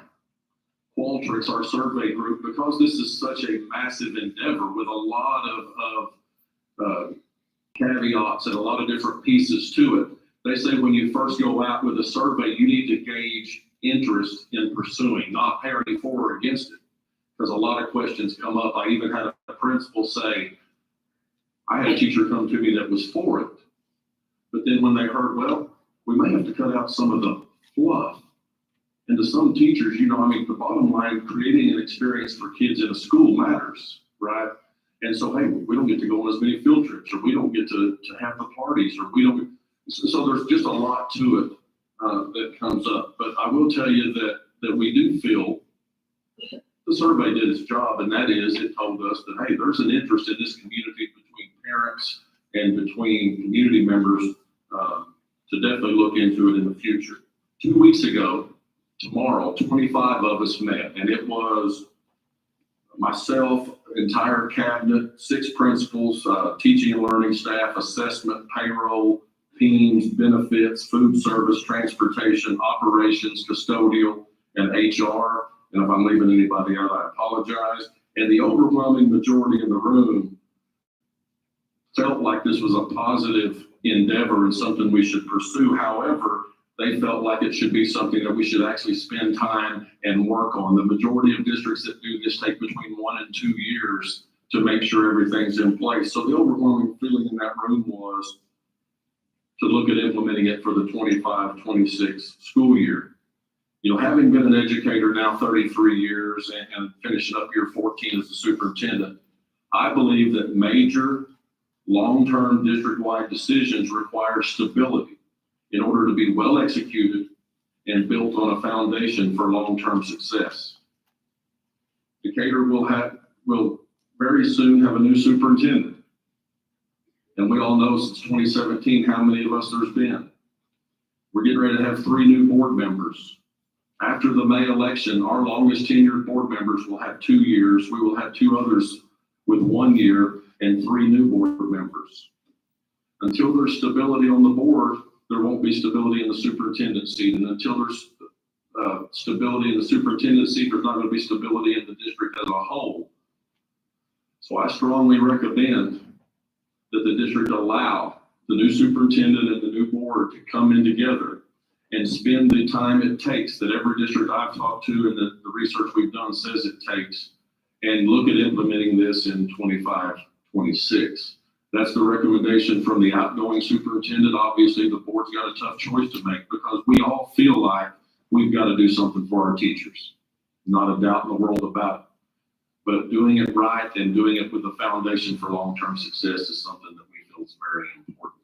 Dr. Wooten, if you want to come up and I know everybody, we sent out this presentation. We've gone over the board got it, the community got it and everything. I don't know that we need to go through, but we can share, you guys can start discussing whatever you want to do.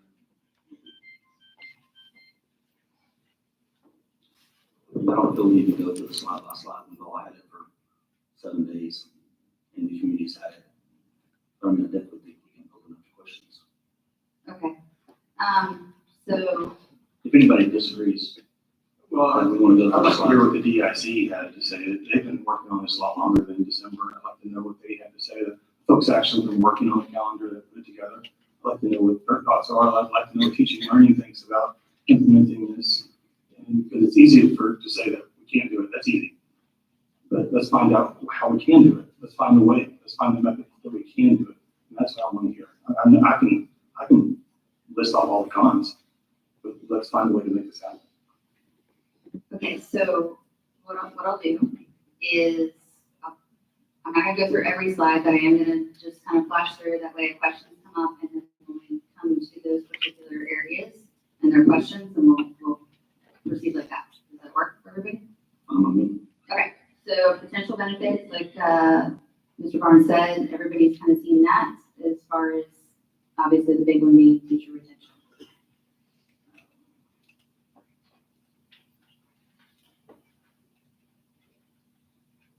And then potential drawbacks and concerns, everybody's seen that, with the bigger issue being childcare concerns and then longer days for students overall, and of course, there's other ones on there. So, one of the things, Mr. Taylor, you talked about was just DIC, and DIC has looked at this, back in, started having conversations and actually, came on in. You guys want to come up here? I'm gonna pull this up, sorry. I wasn't quite sure how this was gonna go.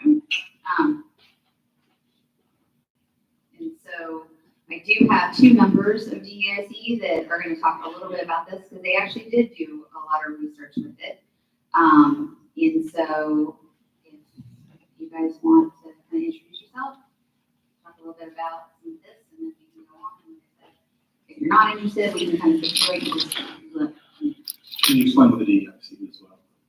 Yes, so it is a district committee, consists of teachers, parents, we've not done students, and actually after Maggie talked to, I think she might be one of the first ones that I asked her, because she went through my slides and did her due diligence. And so we get together, calendar is one aspect of what we do on DIC. We look at campus plans, we look at district plans, we discuss some of the strengths, we discuss some of the weaknesses, they can make recommendations. Obviously, the hot topic every single year is the calendar. And so that's been a discussion in the past, they've talked about it, years prior to this one. Just hasn't ever been something that's been considered. In November, I think it was brought up at the board to look at 4-day, and so when that happened, that's when DIC took that a little bit more seriously and started reviewing some data, and in particular, what I asked DIC to do is let's look more at academics. Could we get any, better data that could really talk about academics, which I'll let them get into, and then I'll kind of tag team that. But this right here is a map of the districts that do 4 days a week. So you have 76 Texas schools that are 4-day, 13 are hybrid. And I'm gonna be honest with you, with the current calendar, and we'll get into that, I would say that that 4-day is more of a hybrid that we're looking at here, not full 4-day. So,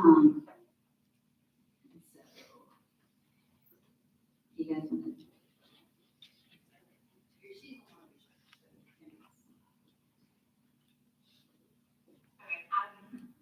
I'm Kim Norman. I'm a 6th grade science teacher at McCarroll Middle School, and then I also teach 7th and 8th grade added.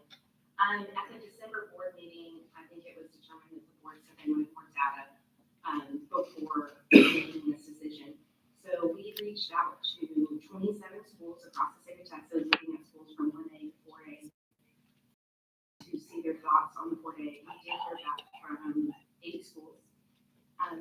our agent slideshow, I do have two more that I've spoken to within the last week that I can give you just some of their feedback on 4A. The biggest thing that I'm coming from just each superintendent that I spoke with is they all said that they would never go back to a 5-day unless the state forced them into it. And I had several that were highly against it before they started. Dolga said he was forced into it because all of these school districts around him were going to the and he had no other option. But he said it has been the best thing for them. Last week I spoke with Livonia ISD, the 4A school. Who said so far within that they have seen, this is their first year, their benchmarks and math data compared to last year, they've not seen any drops. Compared, they have 3,400 students in 4 campuses. I was reading through their school board minutes, and they went into it knowing that there was going to be a huge cost savings. They did say, though, in their October board meeting, by September, had saved $27,000 in not having to have substitute teachers on Friday so far. And then also, I learned today that Terrell ISD, which is a 5A school, has gone to a 4-day this year. Their superintendent is very big on social media, so I started just running them through all of her posts and I just wanted to add it in there because it's not in the slideshow.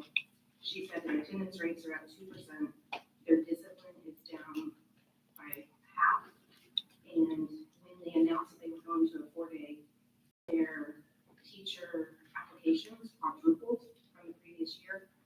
And the main thing that they noticed was most of their teachers that had been applying before averaged a year and a half of experience. That switched to at least 8 years of experience. So teachers were definitely looking towards that and looking forward to it. Switch it.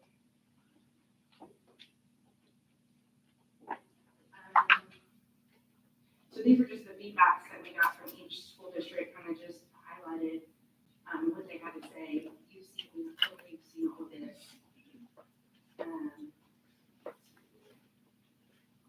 So what we did, we then went through and pulled from TAPR data from the last school year, just the average and how they did. The school districts, I didn't put a note on the side, I should have, is that the ones that have a star are their 4A also.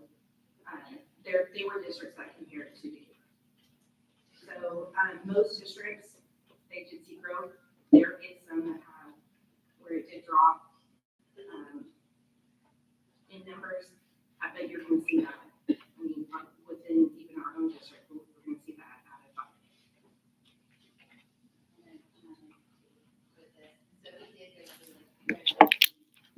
You guys should have seen all the different schools here. Like I said, the star was more that were relatable to us as far as our numbers and our enrollment and so forth.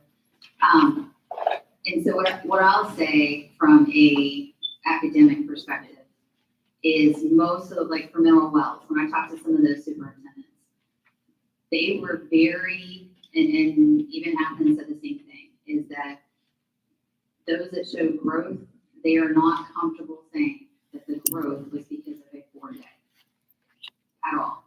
With COVID and all of those things in there. And so I feel the same way about that I'm not comfortable, I wouldn't be comfortable saying that either because there's too many other external factors that have played in there. But those same districts will also say it didn't hurt. They didn't see a drop. They didn't see things, academics go down.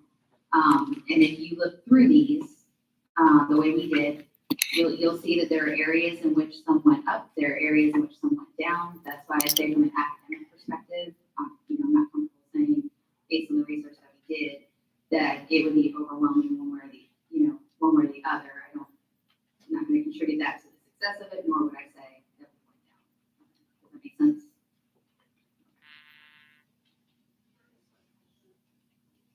Back on the whole Terrell conversation, did you ask them how long they considered it? Or discussed it with the board or? Terrell, I just learned about that Terrell had gone to a 4-day today, so I don't have that answer.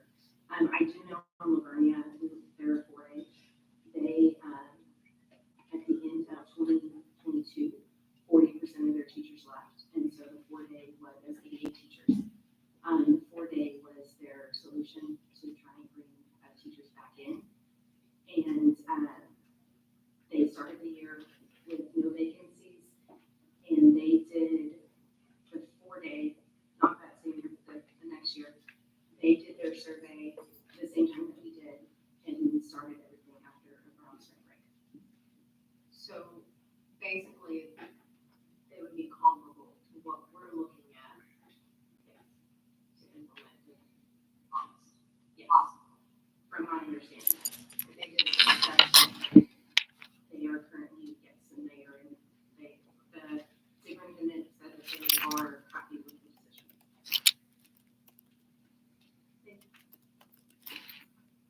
What school was that again? They are 30 minutes east of San Antonio. What side is it? They are at 4A, they have 3,460 students, 4 campuses, they have a primary and intermediate, a junior high and high school with 485 employees.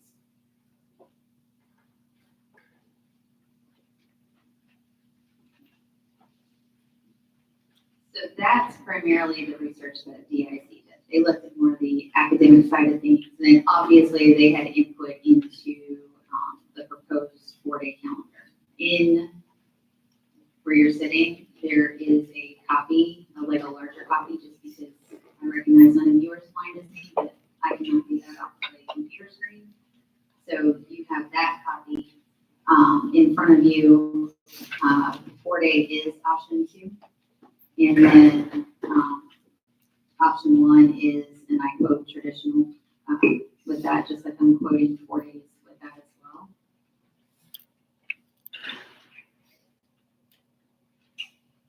Which looks like this.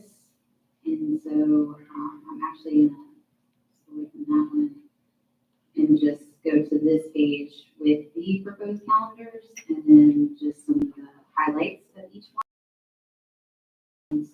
I'm just going to answer questions. I'm not going to. Can you tell me how many option 1 versus obviously option 2 is going to be? Just kind of point out the where we're at. We do. The current calendar that we have is about 40%, I think, that's 4-day.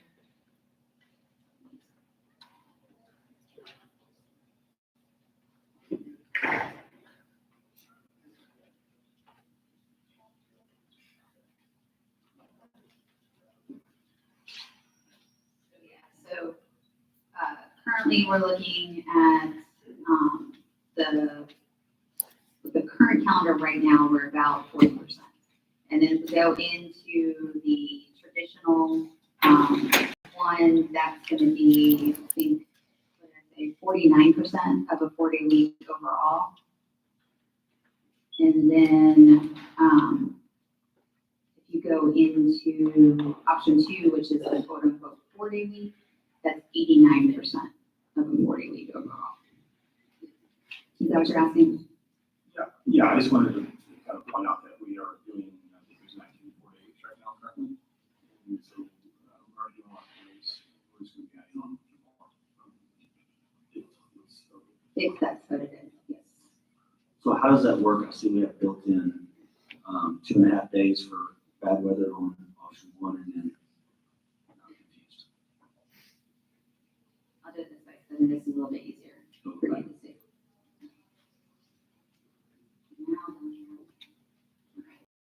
So on the traditional, we have 2.5 days built in for bad weather. On the 4-day, we have 1.5. How many days traditionally have we had in the last couple of years? I mean, what do you, like, I mean, Marty can tell you we're going to have at least 2 days So how does that work on the 4-day when you only have calendar, you only have built in for 1.5 days? What do you do when you go over that? So for some of those, in some cases, we had like bad weather makeup day, like it was just built in that way. And the reason why that kind of changed is some of the teacher feedback was, hey, listen, we build in all this extra time, but then we never get that back. And so we'd rather have just bad weather makeup days, and then that way if we use it, and if we don't, then we can get that back. So that's ranged. I mean, sometimes you have 2, I think we had 2.5 is what's proposed with traditional, and I think we only have 1.5 built in with bad weather makeup for this one. And then if let's say we use them all, then we're gonna have to make up those minutes, because you can't go below those minutes. And so that would be something that would have to. On this calendar I'm looking at, it shows February 28th, March 28th, and May 16th for that way.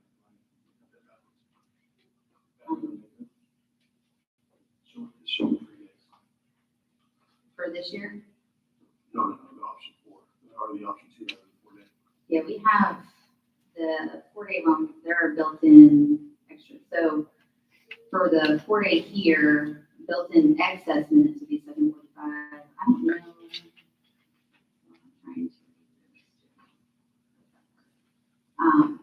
So there are some built-in days.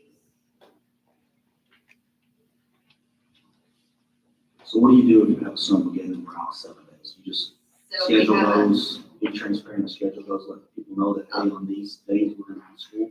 you would have to be transparent with that. However, there are, like, for instance, say we have this snow again, you get, like, you would have to put in, you correct me if I'm wrong, like, 2 days are automatically something that we would have to make sure we pay back. But can't you do like a waiver for that? And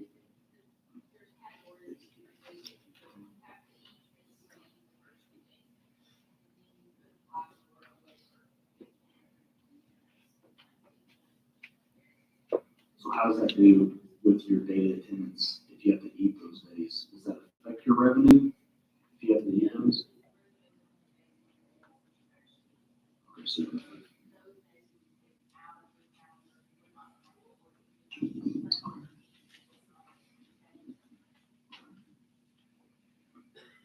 So Cindy, on an 88, we're gonna have fewer days at school, so is that less revenue coming in? Okay, so it's not just attendance, not the days, okay, gotcha. that's a good question.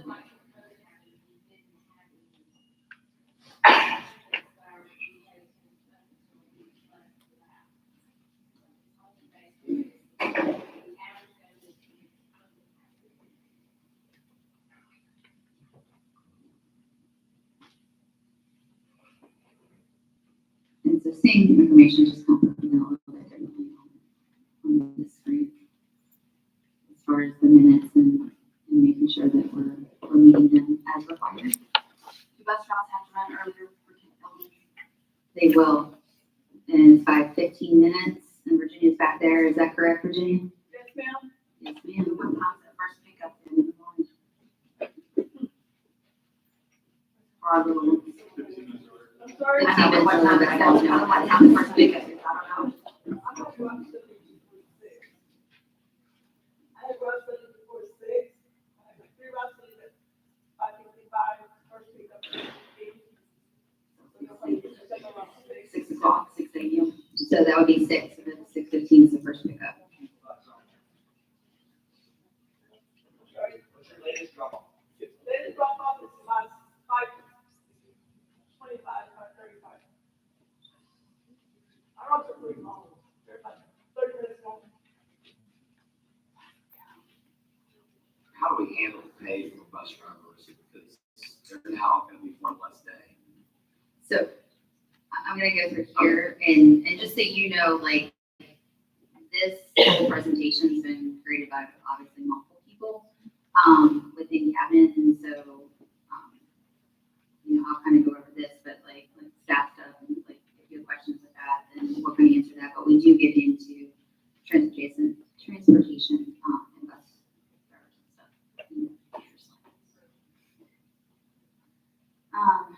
Any questions with this one as far as the contract leave? And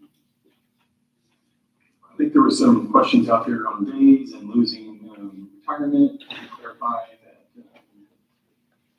that there's not going to be any loss of pay, loss of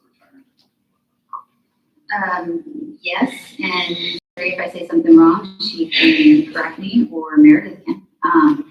So I spoke to Sherry about that because I was getting questions about TRS. And my understanding when Sherry and I talked is that in order to receive like a service year, you have to work that year for 90 days.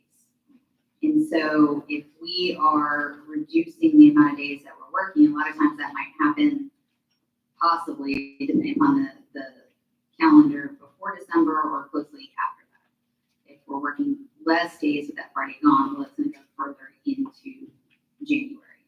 Now the exception to that is, because this is one of the big questions, what about retirees? You know, a lot of times they retire, but they'll retire when it comes to, you know, at the end of that first semester. And that's where the exception is that for retirees, they look at that by semester. So that part wouldn't affect someone that was retiring because you have semester 1 and semester 2. I also thought there was, somebody made a comment about the start date for new teachers. Was there like a lag in insurance? So great question, and yes, it was. So when we met, whatever, 2 weeks ago, whatever, when everybody was there, one of the things that came up is that the first calendar, we were starting before August 1st. And that was what was going to cause some issues within like benefits and so forth. Since then, that's been corrected so that that would not be an issue. That's also a great question. How much does it cost the district to onboard new teachers? I'm going Versus retaining the teachers that we already have. I'm going to defer to HR.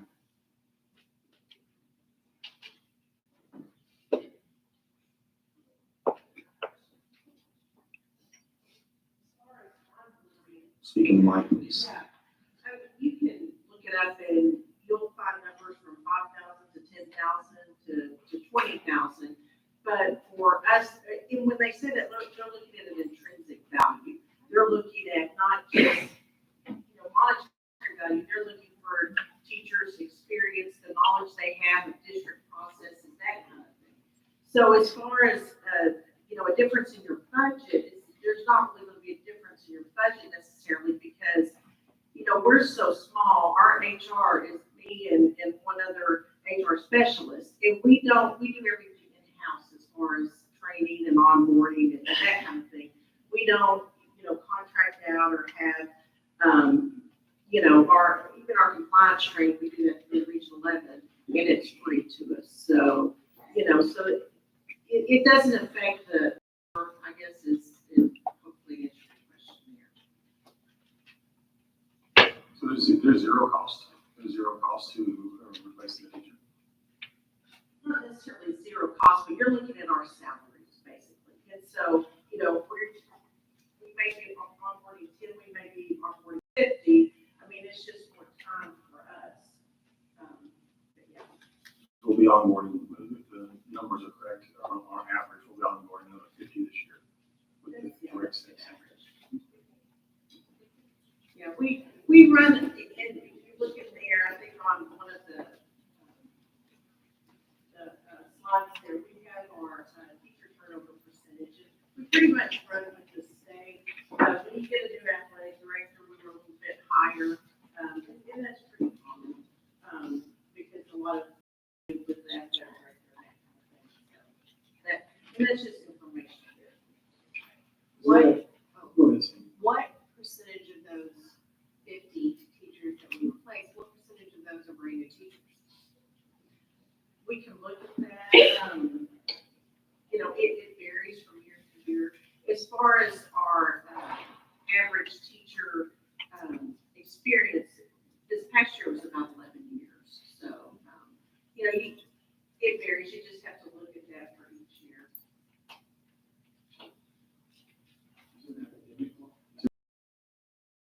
With the turnover, is it hurting our kids?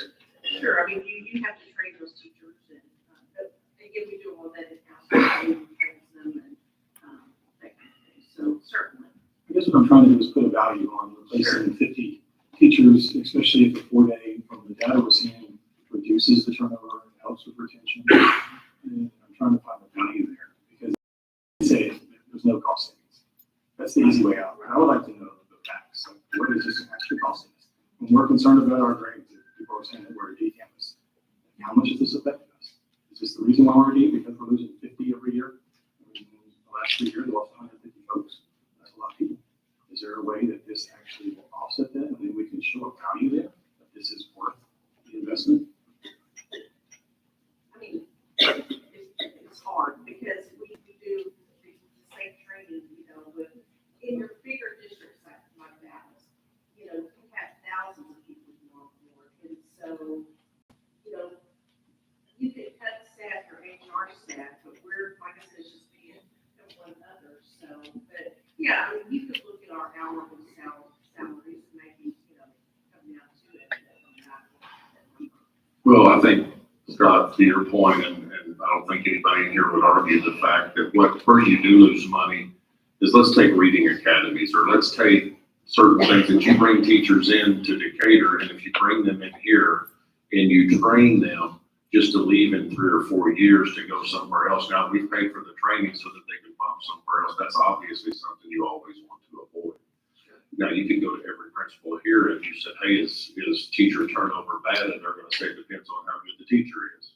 There's teachers that they would hate to lose no matter what, because they're rock stars, and there's some that they're like, wow, what are we going to do? You know, so, I mean, I think you look at, every campus is different and every situation is different. In my opinion, 20% is high for any industry, especially this. It's so critical. If we can have a way to keep our employees and train them the way that we want them trained in Decatur and become part of our system, it seems like we should put some value on that. And that value is something that we have to choose a value to be able to quantify. And that's something that's important to consider in this process. So we happen to know how many teachers lost last year with more than 3 years experience, more than 5 years experience. I can tell you where they were, you can say, oh, yeah. Yeah, I can introduce them. If they all fill out, they sit interviews, and so we have all that data. Can you get us that data by campus? Absolutely. I think there's a lot of factors that determine if teacher stays or doesn't stay. And it's not just a 4-day or 5-day school week, because in the past, 4-day wasn't even out there as an option and then left. I mean, I don't think that's the big pull for a lot of teachers. I mean, there are state expectations, they're not changing. That's a stressor to everybody, every educator in this building. They've still got to do the same amount of work in 4 days now. You've got administrators on every campus. The state's not going to say, oh, because you're 4 days, we're going to let your scores be lower because you don't have them for 5 days. They've still got just as much to get done. You have, since COVID, I mean, I was in education prior to COVID, stayed out, and now I'm back in education. It's different. It's totally different. The learning is different. The students are different. They have a deficit that we're having to make up for. And that really 4 and 5 days aren't going to make a difference there either. I mean, they have a deficit that we're battling, and we've heard that from our SPED numbers because they're just large right now. And I'm sorry, our parents are different. I mean, if we're going to just throw it all out there, parents are different, and they're not as supportive of teachers now, unfortunately, because our culture is creating public education as the bad place to be right now. So we've got a lot of stressors out there for education, for public education. And personally, and we're not we can't compare it to a company because we don't have a product. We have an individual child. So we don't have a product. We can't put an assembly line out there. We all get the same thing with the same result. We've got an individual child. So probably everyone sitting in here, your child would be fine with the 4-day school week. I really believe there's a lot that would. My grandkids would. I mean, who wouldn't love to go to school 4 days a week? You know, however, there are some of our kids that they need that 5th day of school. Maybe not just for the education, but for the social emotional, for the food, for the routine that they're going to get They may, if they're not at school, they may be sitting home with a brother or sister that maybe it's not the best thing for them, or maybe sitting home by themselves, or maybe they can hire, the parents can hire a babysitter. I don't know. I think there's just so many factors that, unfortunately, in this whole conversation, and I read a lot of stuff, I looked at some of the schools, I'm not seeing a lot of focus on what's the most important, and that's our students. It's their education. We're here to educate students first. And yes, teachers are then second. And that's the way I've always said it, and that's what I think it should always be with public education. But I just think if we were to go into something this quick without doing really good homework and really getting lots of things answered, I mean, I'm worried about the MTSS program. I mean, for accountability in elementary, where it's so crucial to get our kids the support they need, the interventions they need to be successful as they move on to secondary, that's going to be a good program. And I think probably, I couldn't say for sure about the elementary, but I bet you they have one day a week when they meet with all their teachers, and they talk about how each of their kids are doing the MTSS program. When are you going to do that? If you take out your Friday, then you got to pull the teacher out on a Thursday, one of those crucial days they've got to be in the classroom. I don't know. I would hate to see us make this decision this quickly without watching to see how it rolls out in some of the other districts. It's out there. They say they think it's working. They don't really know. I don't think we've done anything long enough to get good data because we're coming off COVID, which is crazy. We've got a new STAR test, which is crazy. We've got schools that still need improvement. That's not solid. We have a new superintendent coming in. That's inconsistent.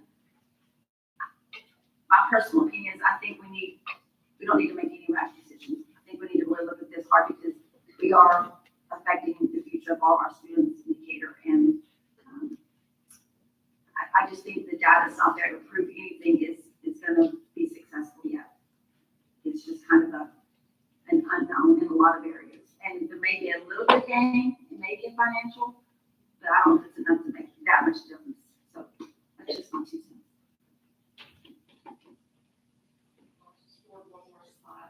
Just looking at substitute costs, we put the money to it and, basically, budgetary with the Monday through Thursday, you could save you potentially $53,000 in subs.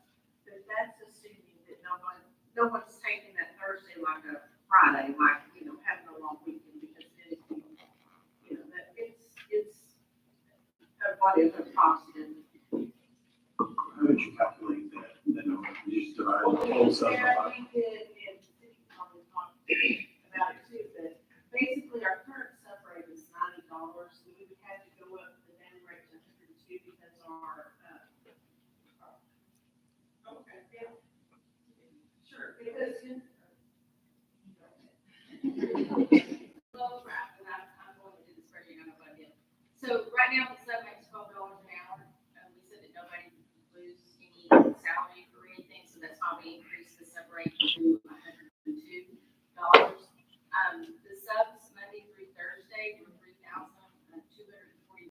The non-athletic subs on Fridays, these are everybody that were out, not for a sporting event on Friday. Was $888, and then your athletic subs on Fridays were $136. So this is last year's data. So the increase in the sub pay for all of the subs, if you take the 41 multiplied by 12, and then I did the athletic subs, and then I did the non-athletic subs on Friday with an asterisk beside it, because if that number may be less, it may not be that much of a savings. But it could be all of it, depends on what you're going to do with DEC local. If you're going to reduce the number of days that employees have to take off, because if you reduce that and modify your DEC local, then they may not have as many days, so they may not take all these days. So I mean, that's just kind of a number. It's a very conservative number at best. I mean, What I'm seeing is you use last year's data, and this is how many subs were on Friday. We deducted that. yes. But right now, on just how this currently works, can any teacher take off on Friday? If they all wanted, if that Monday through Thursday want to take off on Friday, do you have enough subs to do that? Or do you have to do We restricted? don't have enough subs to cover everything. That's my point. The point is right now, they can't all take off on Friday if they want to. With this program, they're going to be off on Friday. But They what have I'm the getting ability to at be off on Friday. It's not about the subs. is if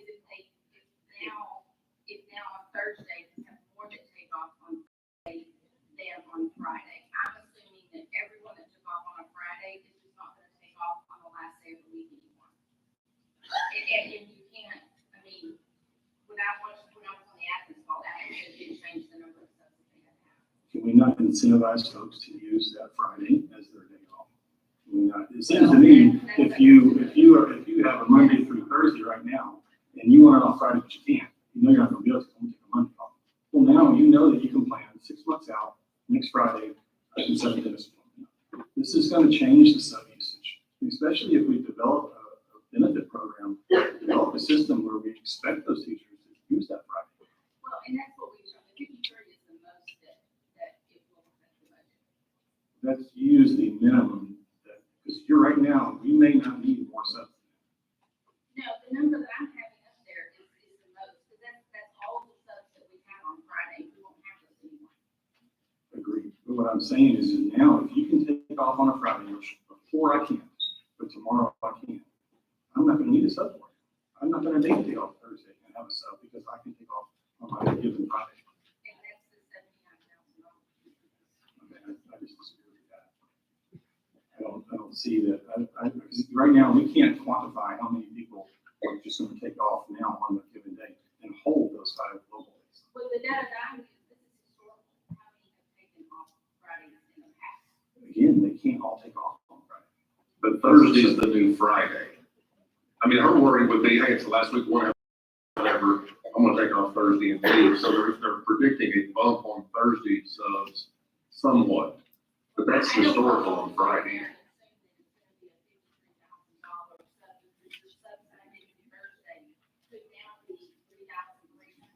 I understand.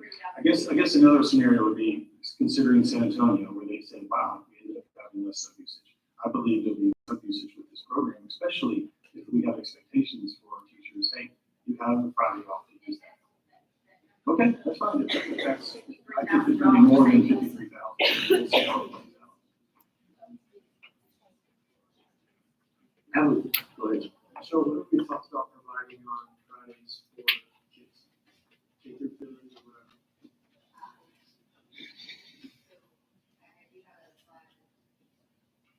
I do have a slide with that. Is it okay to just kind of go through this and then we'll talk about some of the Friday stuff? I think we're just gonna have to go through the line of questions. Like, just start and go. Okay. We're gonna be bouncing back. Okay, so just full disclosure, I am not the payroll employee benefits person. So if you're gonna ask questions, you're gonna be very shortchanged. So if there's questions here. No, I think, No, I'm saying like, Scott, go ahead and get started your question, because I just now can go through all the questions and concerns I have. And just versus going through the whole slide. Okay. I mean, I thought we were taking this conversation out. I'll just go. All So right, go for it. I have a question, so multiple. So will middle school athletics, or band or any UIL, they would normally practice on a Friday. What do they do now? Do they come in? Do they come into practice? I'm going to assume that it's going to be more coach-based of how they want to do that, but yes, they probably. I So would the parents think gonna have something to drop off and pick up, and then we'll be there all day. So that's gonna be an inconvenience for parents, more likely. If that's the way, if they choose to do it on Fridays, which I have not talked to Coach Huff as far as like where they were thinking with coaches and so forth, so I honestly, I don't want to speak with that, but I would assume that if a coach wanted to do that practice on Friday, they would, is what I'm thinking. I can speak for some of the other districts. Some of the other districts did, like Gainesville in particular, their coaches did bring them in on Fridays. They seemed to like that. That was by their choice. Because they would practice in the morning, then they had the rest of the day to do whatever, and then they would have a game that evening. I'm using football as the example. No, I'm just curious on, because that's middle school. They may have to go to practice. So they normally could. Right. It's just questions I have, like. No, that's completely legit. There were some other districts that did some of those practices. They just did it Monday through Thursday, and they did not bring it back. So I think it's just going to depend on the coaches and what they would want to do here. I just don't want to misspeak. I just think it's hard for a parent to make that decision if they don't know one way or the Another question I had is on the arts. We just talked about the special education and being where we're at with the minutes. How is that going to affect the children if we go to a 4-day? I'm moving it up here just because I can't see from this house. We're gonna look from here. And Jennifer, if you want to start coming up here, just because you've been talking to your people a lot more than me. And so if you look here with special education, there's a couple slides. Obviously, we also gave you the documents link so you could see, not everybody could see, the board could see some of their comments and responses. So I'm going to, the only thing I'm going to have you look here is at this first part, and then pros and cons I'm not going to go over. I'm going to go over into the other minutes.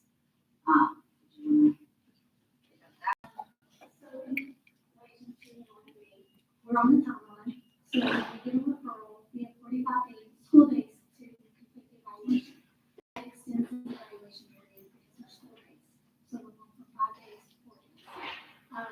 Once the evaluation is completed, then we have 30 calendar days to have the part. That's not going to be changed whether we're 5 days or 4 days.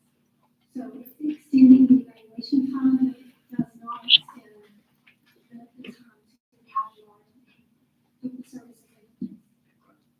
So right now, if we were to vote on switching, how many hours would you have to do?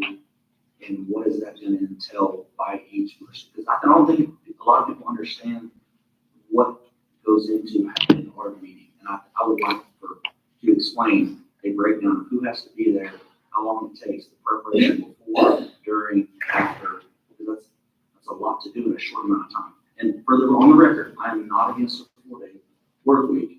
I just think there's a lot of things that have to happen for this to be successfully done and not rushed. And this is my main concern.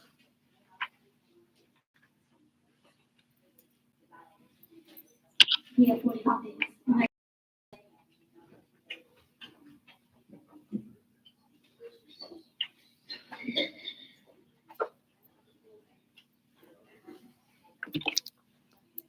Yes.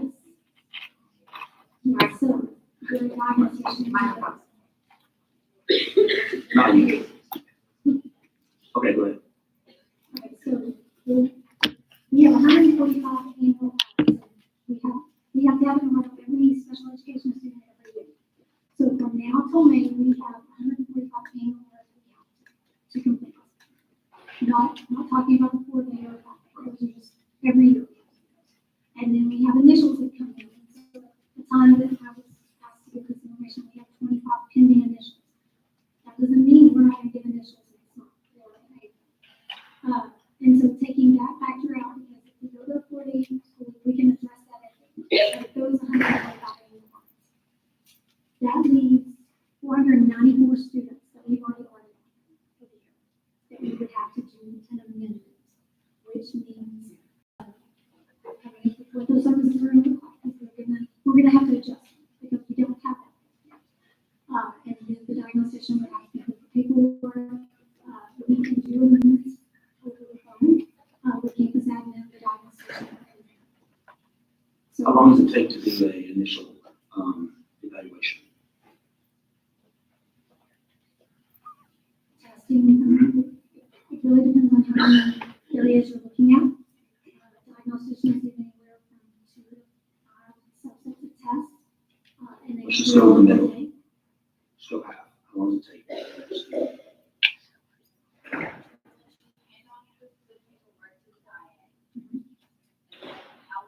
They have 45 school days. I know, how long does it take them to go out and say, you come test me for just half the So service? if we were to go to a midpoint of that, I mean, honestly, it's gonna depend on what we're assessing. So let's just say a basic learning disability and we're getting reading and math. Kid with ADHD and dyslexia. Dyslexia is a little bit different. I'm sure I have dyslexia teachers out there that can tell you how long it is. I mean, it's gonna range anywhere between, I mean, honestly, they're not, why it's hard to answer this is because they're not sitting them down in one setting. Because you can't just test the kids for 4 That's hours not straight. exactly, so we're losing a day to do that. So we would have to do chunks at a time for that assessment. Now here, with the cards with the 400, necessarily evaluations, you're looking at making sure that whatever's decided here, that if we have to tweak minutes, then those minutes then look exactly how they should be on that paperwork. And in that case, for an amendment, I mean, for instance, whatever happens here, if it was to change, then Jennifer would be meeting with the DIAG, they would be coming up with what the, conform statement is, get that together, and then it's a matter of phone calls and stuff like that. Some phone calls could take 2 minutes, and like, yep, we get it, we're fine. Others could take, 2 hours, and then in addition to that, anybody that would rather sit down in person, we would make sure we acknowledge and recognize that. I've been through about 12 ARDs, and they've never been less than an hour. So, and it talks right there that basically,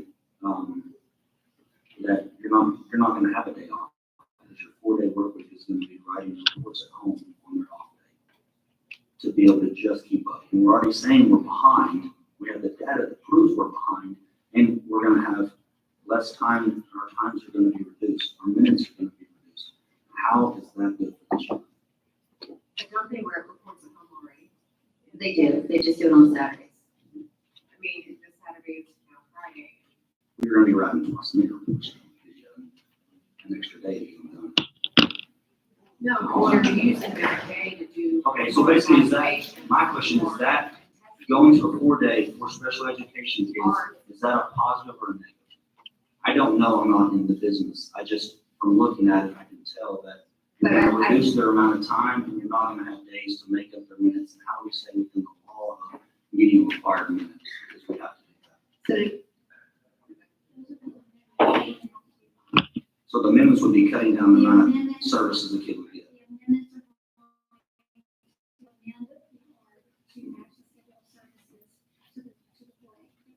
For reduction of time that the kid would get services. This is the proposal here, because with, like, for instance, dyslexia, you brought up dyslexia. Dyslexia program would not change, because with the way Scottish Rite does it, you could do a 4-day or 5-day, correct? And then right now, we currently do 5-day at 45 minutes. We would then go to 4-day at 60 minutes. So dyslexia is one of those programs that's going to be fairly comparable, that we wouldn't have to look at. But for some of the other ones, if you want to talk about the 3-in-1 model with this speech. So speech-related services, that's your tricky position, because they provide therapy and they also do evaluations. And typically, 5-day school week, we do within 6 weeks, we have 5 weeks of providing therapy, and then 1 week of indirect, where they can check in, make up time, consult, that kind of thing. So looking at 4-day week, one of the things that I found was doing a 3-in-1 model, to where instead of taking on 6 weeks basis, you're looking at the month. And so it's just 3 weeks of the month, and then that last week would be consulting, that kind of thing.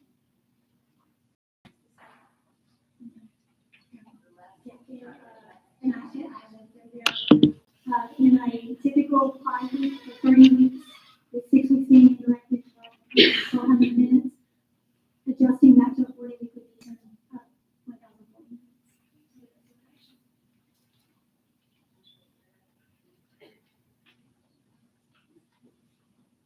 Does your team think it can be done between now and the first of the year? Whatever you need to do to be ready for the first of the year, can you do it with your staff level? Yes, my staff said it can be done, but adding additional on top of what they're already doing from now.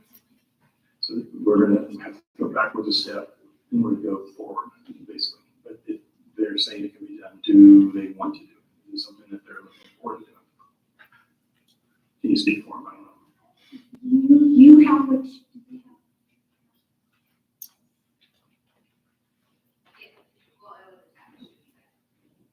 You should have this linked in the presentation. This is the information obviously from my staff, and I broke it down by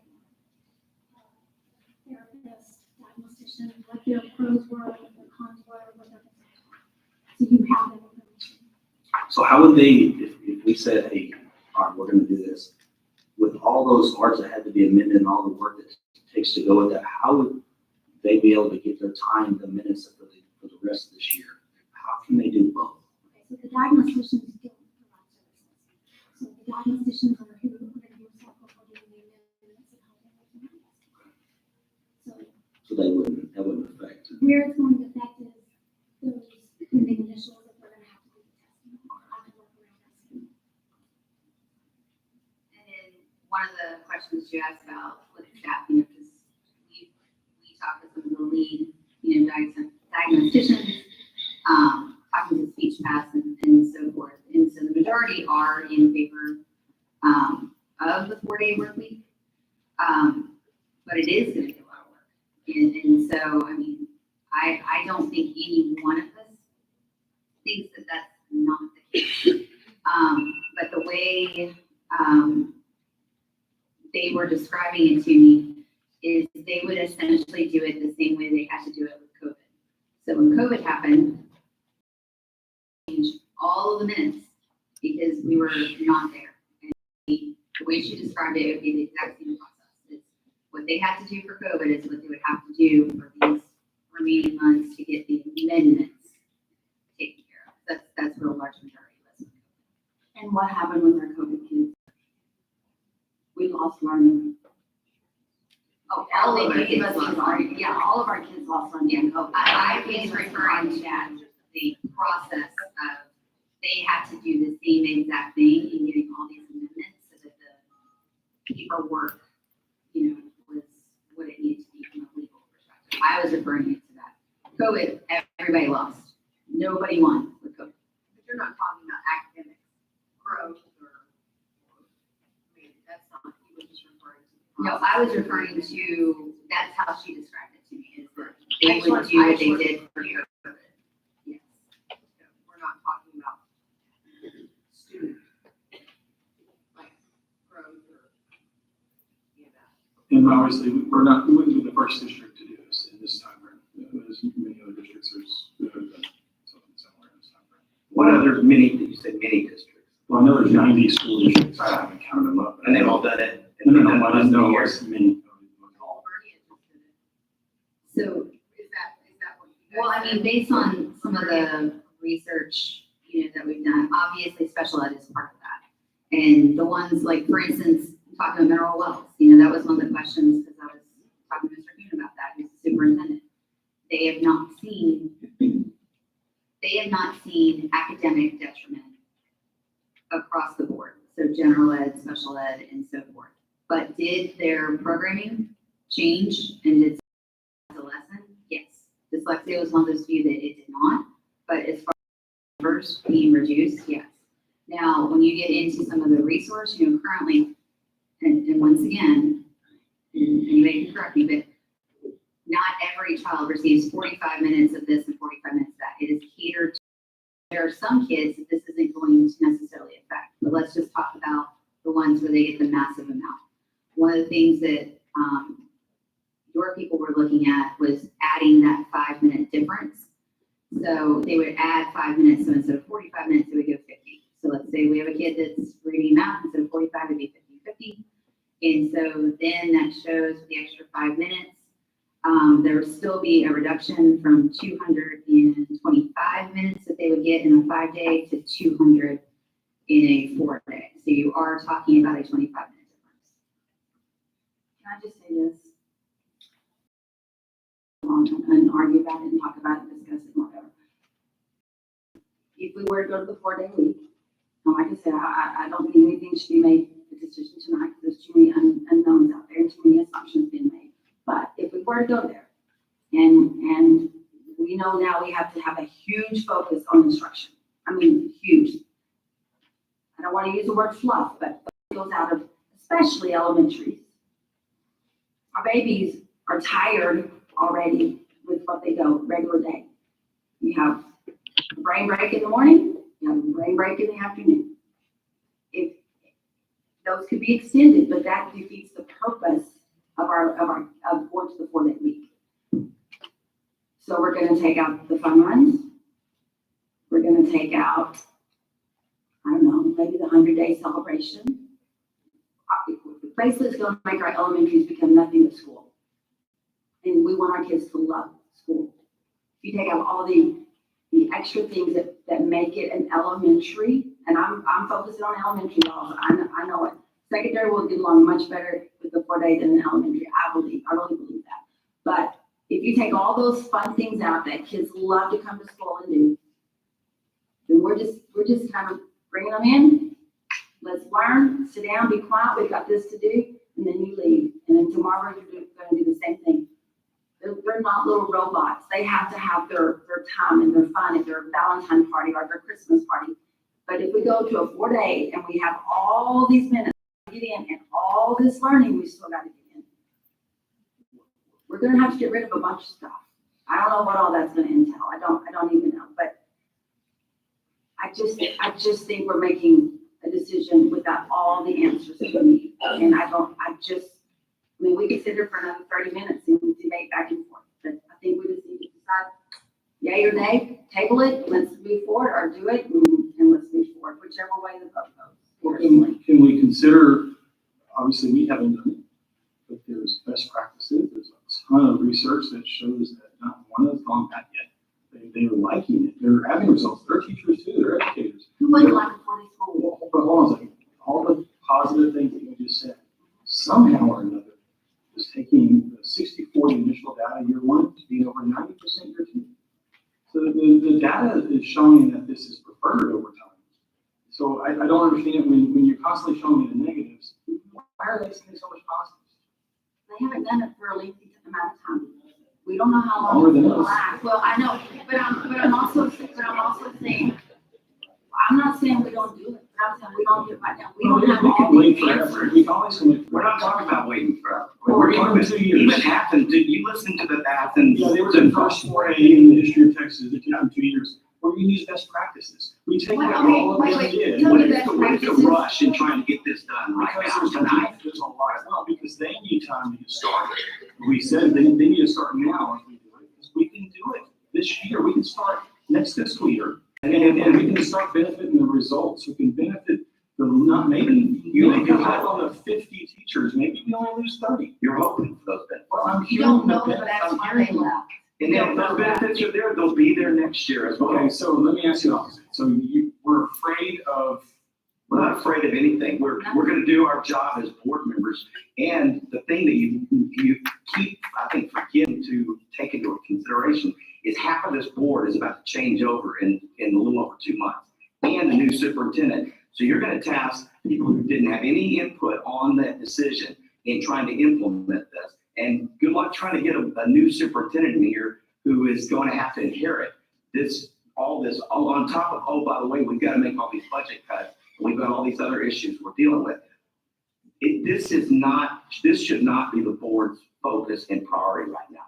The board's focus and priority is student achievement and figuring out a way to pay for all I of it. understand everything you're saying, I agree with everything you're saying, but Plan B is not very good. Plan B is very painful. Plan B is we lose teachers, we don't have a raise, because we don't have any money for it. Think about all the negatives on Plan B. I just want to make sure, when you say no to this, what is your plan? We're not saying no to it, we're saying no to it right tonight. Well, what do you say no to, how do you entice these teachers to stay here? Like, when you've got, no, hold on, when you've got 12 minutes down the road, they can go $10,000 and make more money, because I guarantee you that Northwest is circling the wagons. They're circling the wagons, and they call principals and they call teachers. They are asking them to flip over to their district. Yes, they are. I don't believe that. I can tell you. I can tell you for sure. They have so many applicants coming their way.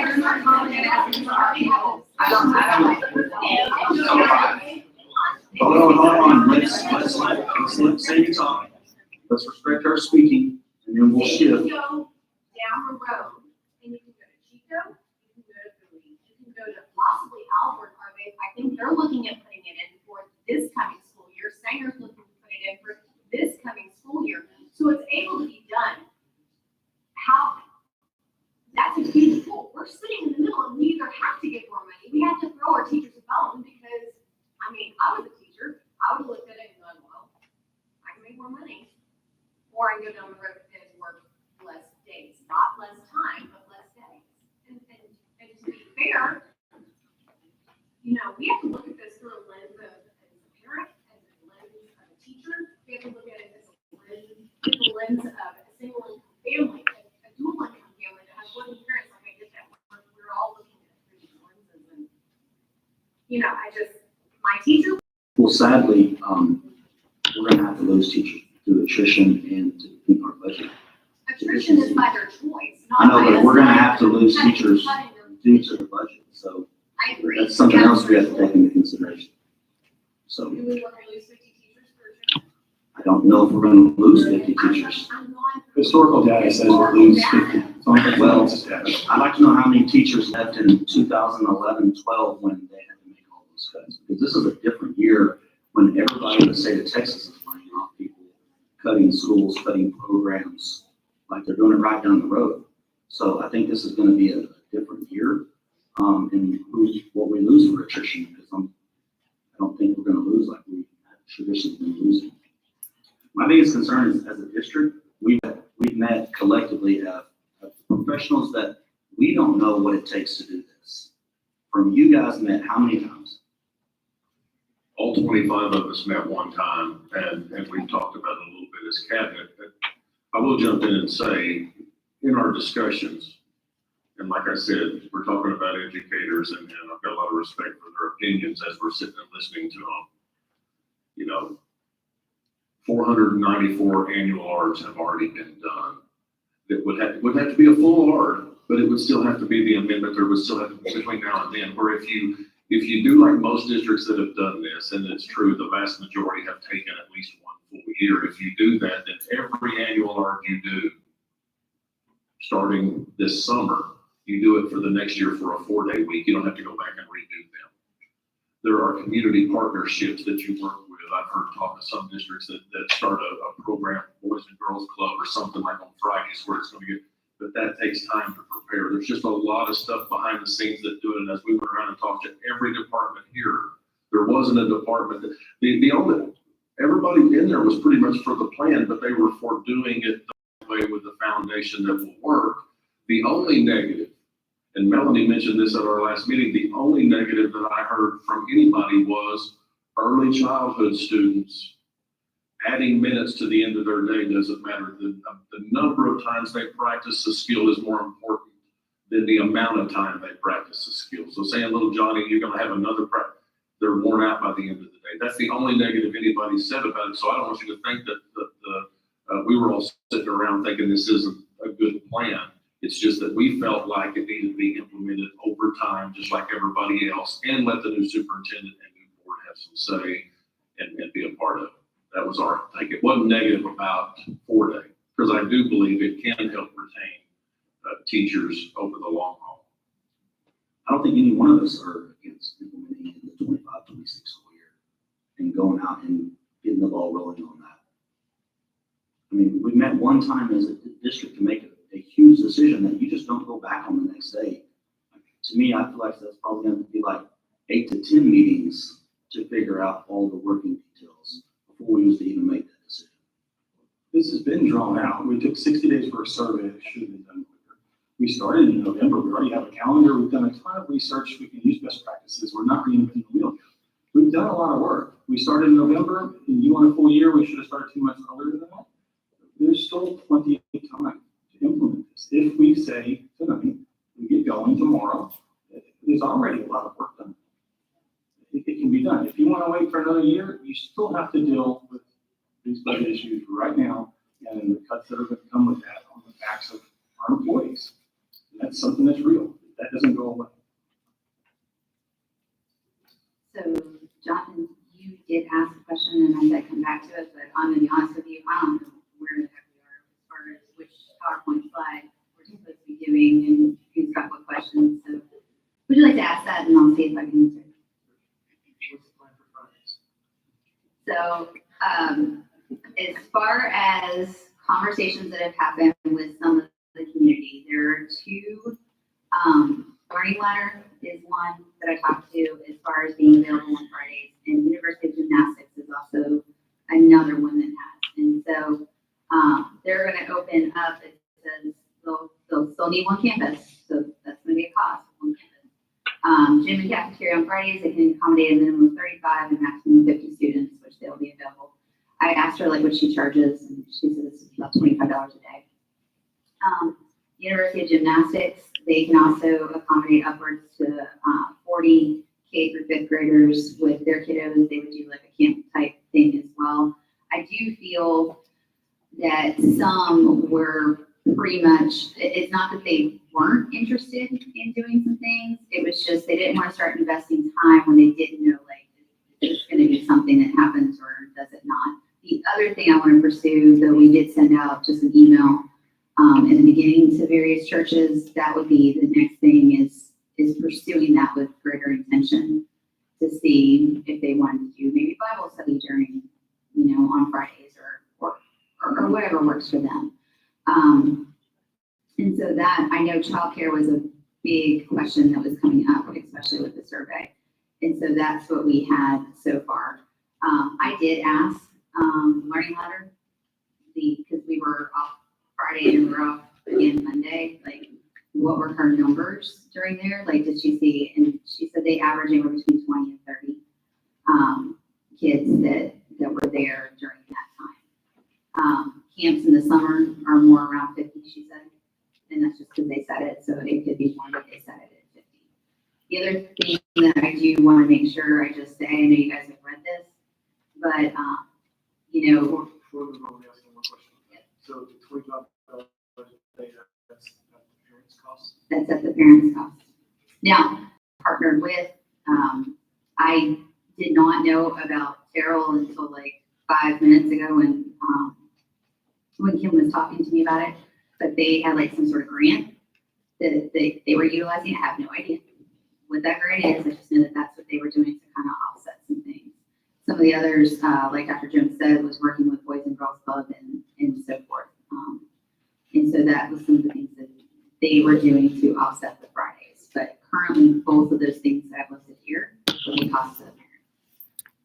The other thing that Hang on, just on this before you change slides. Could we possibly do some type of mentorship program on Fridays for those students in high school wanting to earn their community service hours? Do we have a early learning CTE program or anything like that? we do. I mean, is there like a green quarter, like there's a thing that they earn or Multiple kids would work towards service hours, and I do think that's another viable option. Okay, just curious. I didn't know Absolutely. if that was something that we would be allowed to do or like. I'm sure every high school student is looking to ways to make money and it be as easy as possible.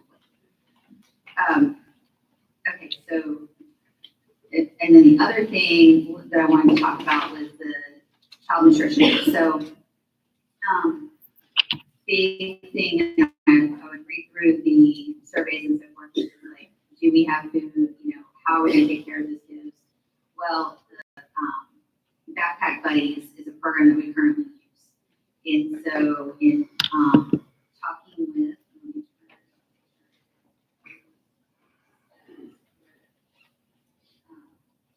she,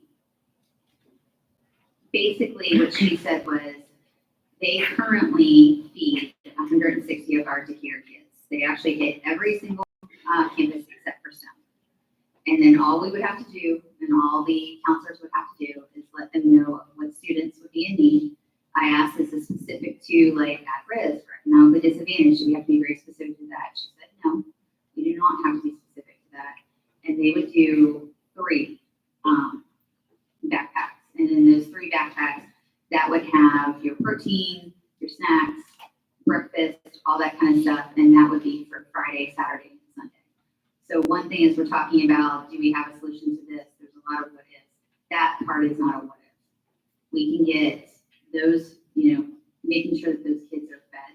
The other thing she was really great about was, let's say they had a younger kiddo or something like that. All we would have to do is give them numbers and then she would make that happen. So I wanted to be clear just because there was some chatter about what are we going to do with kids and are they going to be able to eat, and I feel that's worth making note of. Yes, they would. Do we currently pay for those meals? We would not currently pay for those meals. But if you go back to, that's a source of of income because with child nutrition, they would not earn money. With us not being there on Friday for those meals, and I couldn't give you the breakdown. This would not be a cost to us.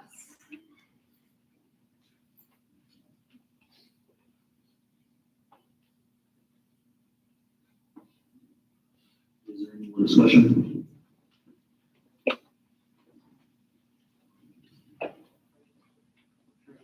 So what's been communicated, and I think some people I've talked to, the cabinet meeting, the senior majority feel like we can't be ready by August, right? That's what was communicated for some of the departments. Yeah, some of What the, else are we missing? as far as, What can't be ready? I mean, I'm going to be honest with you. I think the departments are going to have to, I don't want to speak for a department that I don't know enough about as to what they are going to go with. For teaching and learning, I can speak to that. For teaching and learning, I think special ed is going to be the biggest obstacle I have, and that is going to be because of making sure we get those amendments and making sure we get that taken care of between now, hypothetically, if that was between now and the start of school. Now, honestly, there was one speech pathologist in particular and one diet that really felt that that was a lot to ask and had a hard time with it. The rest were on board. And so I still feel strongly that that's going to be a very difficult task to get complete, but I also know that when you deal with teachers and you deal with, people that are very headstrong on making things happen like they did with COVID, they believe that they can make that happen, much like what Jennifer said, that they can make that part happen.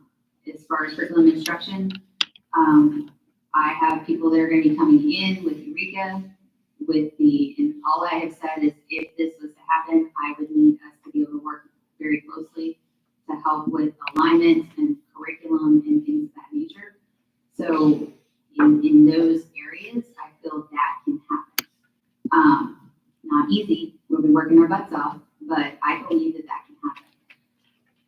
I'm not comfortable talking for the other departments, we're going to be doing some changes with teams and so forth, but the department heads might be able to talk about that. One thing I will say is, and this is just me talking, I don't envy what you guys are doing and what you're going to need to do. I think it's very daunting. I think it's challenging. I think when you look at 4-day, there are definite pros, but I think there are cons. And I don't think anybody's going to argue that. I think Melanie brought up some good points. I think Sandy brought up some good points. My fear is, for me, whether it's 5-day or 4-day, good instruction is good instruction. Do I believe for a second we have to take all the fun away from elementary? I don't. Do I think we have to be more intentional with how we deliver instruction? I do. I don't think there would be a teacher behind me that would argue that there are times when there is wasted time. And it's not because I am a fun taker. It is not because I don't want kids to enjoy life. I just think we have to look at it through a different lens. The reality is we would not be having this conversation if we weren't in the deficit budget that we are. And because we're in the deficit budget, we can't do things for teachers. And so we're having discussions of cutting PLC. We're having discussions of larger class sizes. We're having discussions of possibly new rates. We're having discussions on longevity checks. These are all things that have been put out there that just because we didn't talk about it this particular month or last month doesn't stress them out. I'm on those campuses. I know they're stressed out. They are wound super tight. And so I don't envy the decision you have to make, but I will tell you this. We're going to have something planned for them because we're going to have to throw some kind of bone. Whether that's this, whether that's something else, we're going to have to do that. I don't know what the answer is. Trust me, I wish I did. But we're going to have to make some tough calls here. That's my 2 cents. I'm just putting it up. I'd like to hear what the principals have to say about it. No? Yes, please. Can you come up to the mic? I'm sorry, I didn't.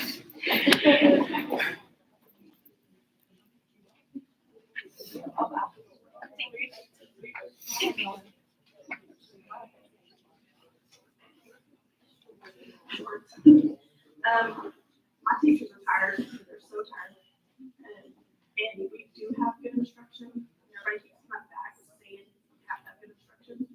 We only get that with our teachers. And if we have teachers who leave, and I've had several who said they will leave. Our new teachers, I've already said this in front of them, some of our new teachers can't hack a job. I had one that lasted for 6 weeks. I have others who have struggled all year with what our kids do. So my teachers that are great teachers want to stay, but they won't stay if they don't feel supported. And they don't feel supported right now. And I hate saying that because I've been here for so long, but they don't. And if we don't do something for them, I am going to lose really good teachers that I don't want to lose. Is a 4-day something? Is a 4-day something that they're interested in? Yeah, it's a 4 days or 4 days. Can your building be ready the first of the year? Yes. We're middle school. We do.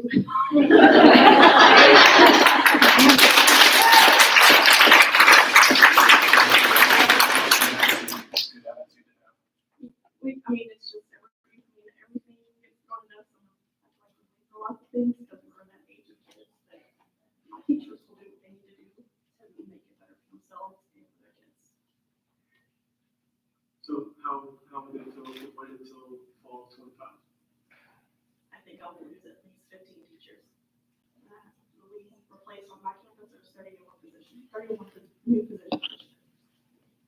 I'm assuming that affects teaching and learning. Yes. And I know we're very focused, hyper-focused on our scores. Yes, and that has been a very big concern with losing PLCs and how we're going to get everything done. Our newer teachers are great about 7:30 to 4, and I'll take things home. I respect those boundaries. I'm a workaholic, as are a lot of our older teachers. All the time. We do what we have to do for the kids, but they're tired.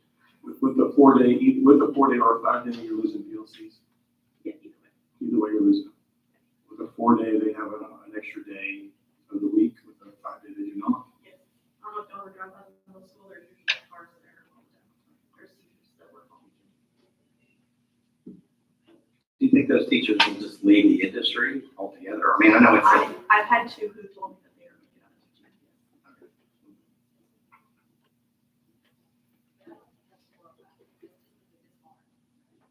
Yes, but it's hard enough if they want to leave and they don't feel supported. Why would they want to stay here? Okay, so expand on that a little bit, supporting. So the 4-day week didn't come out till December. So what was the first semester like for y'all? It was rough. I lost 2 teachers. And I've lost 2 of my 4 that I hired also in the boy. It's hard and they couldn't cut it. Through the year, I've lost them. Yeah, and I'm down with one currently right now. Another one on maternity leave. And they're hard to find. Yes.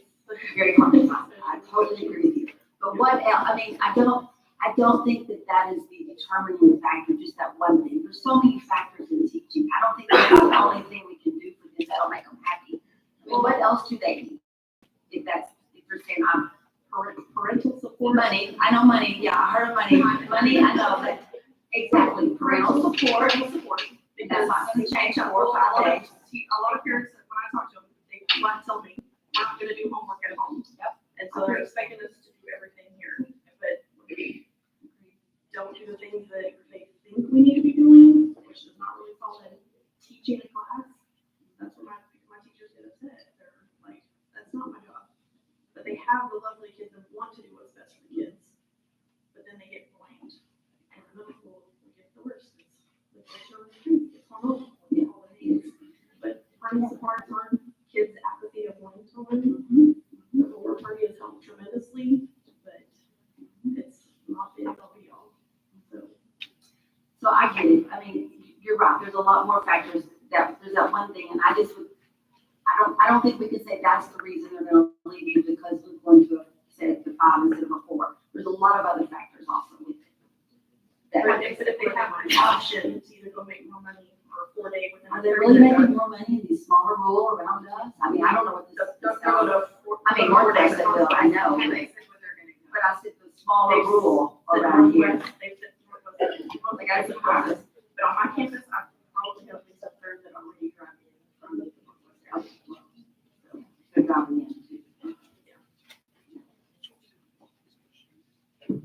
Thank you very much.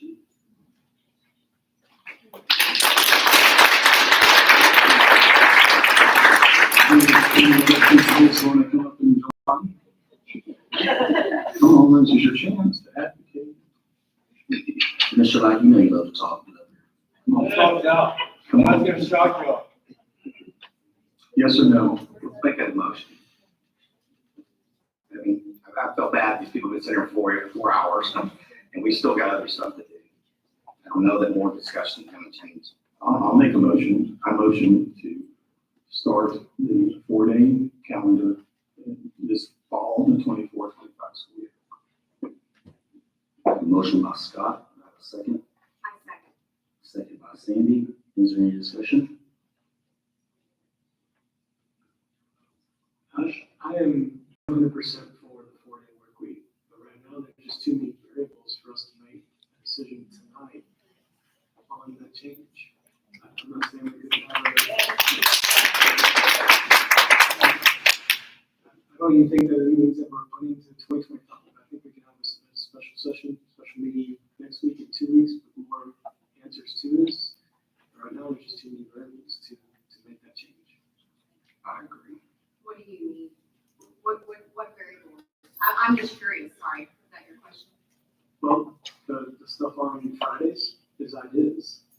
And so I want to see concrete plans that this is what we have for kids on Fridays. That's just one example. You know, we talked about middle school practices. So what's our plan for middle school athletics? What's our plan for high school athletics? And there's just so many things that still go into this that we don't have answers to right now. It makes sense for someone who has to do this calendar and we have to make some decisions. I would much rather have a special session than wait till the end of March. That's fine. So that, yes, so thank you. Do you think you're gonna have this data that you need? I mean, nobody's gonna plan, no business is gonna plan 4 days until we. What you were talking about, what we do with the kiddos on Fridays. Well, nobody's gonna commit to that until we actually commit ourselves. I mean, I don't see, I would, as a business owner, I wouldn't say I'm gonna do this. We'll get a concrete plan. If not, we're just banking. Well, I think all these programs that have done this, it's one of the things that they've done is expect the community to step in. That's the expectation.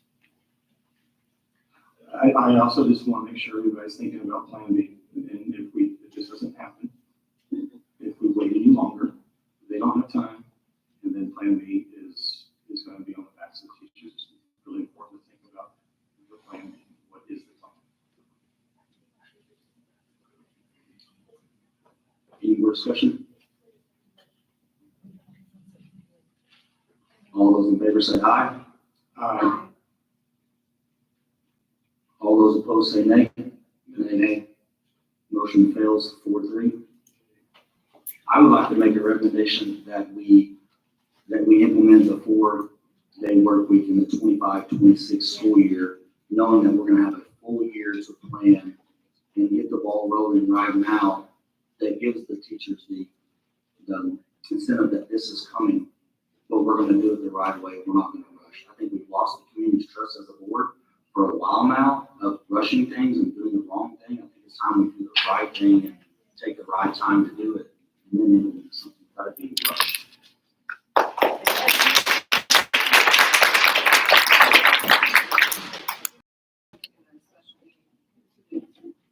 Do I have a second for my motion? Second by Melanie, any discussion? All those in favor say aye. Aye.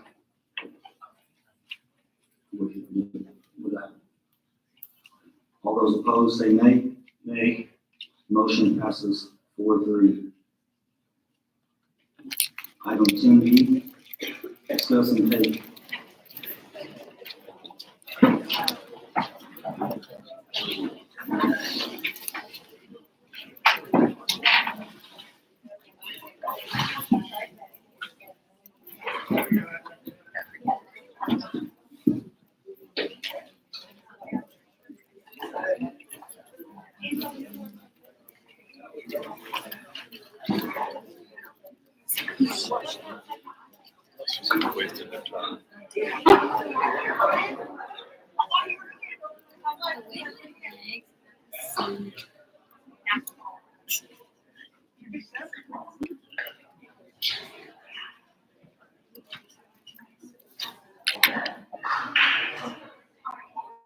Item 10B, discuss and take possible action to engage Snow here, Williams CPA for the 2023-2024 audit report.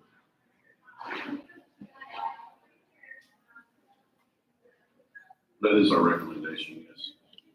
Do you have any discussion? Do you have a motion? Make a motion that we continue our relationship with Snow Garrett Williams CPAs and engage them to perform the district's independent audit report for fiscal year 2023-2024. We have a motion by Stan, do I have a second? Second by Melanie. All those in favor say aye. Aye. All opposed say nay. Motion passes 7-0. Item 10C, discuss and take possible action regarding bilingual stipend. Okay, Dr. Wooten has requested a $2,500 stipend for one employee and a $500 stipend for another due to the additional responsibilities due to Director of Bilingual retiring a semester.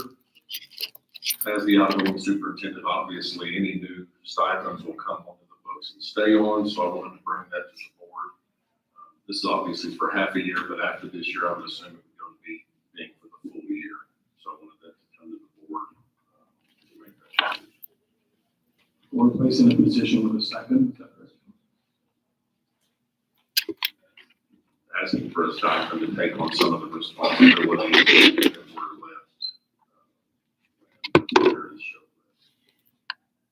But he's taking on the rest of the time. It is, that was a pretty big direct position, right?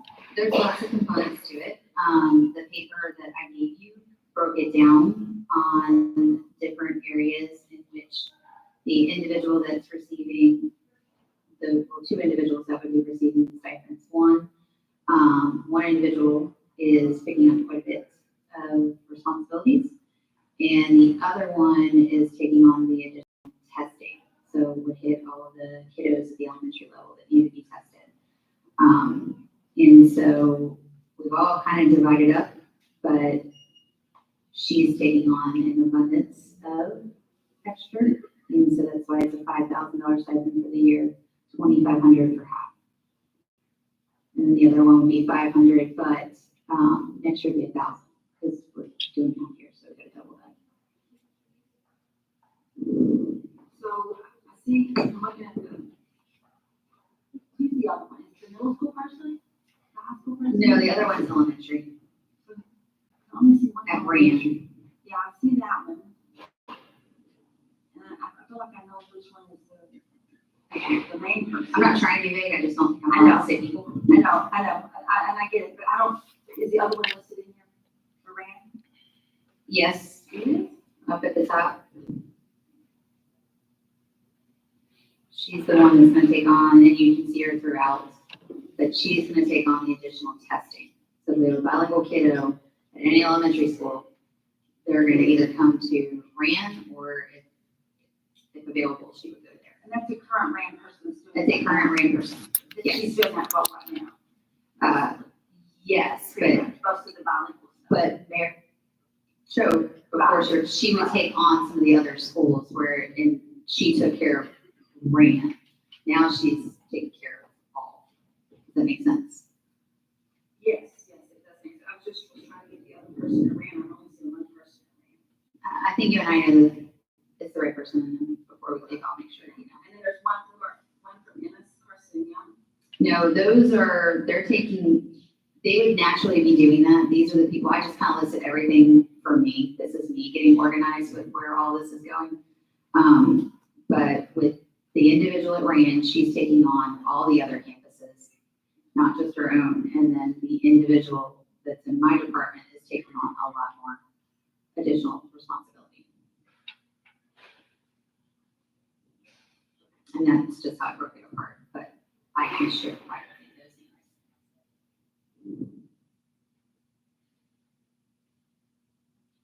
Any more discussion? Got a recommendation? I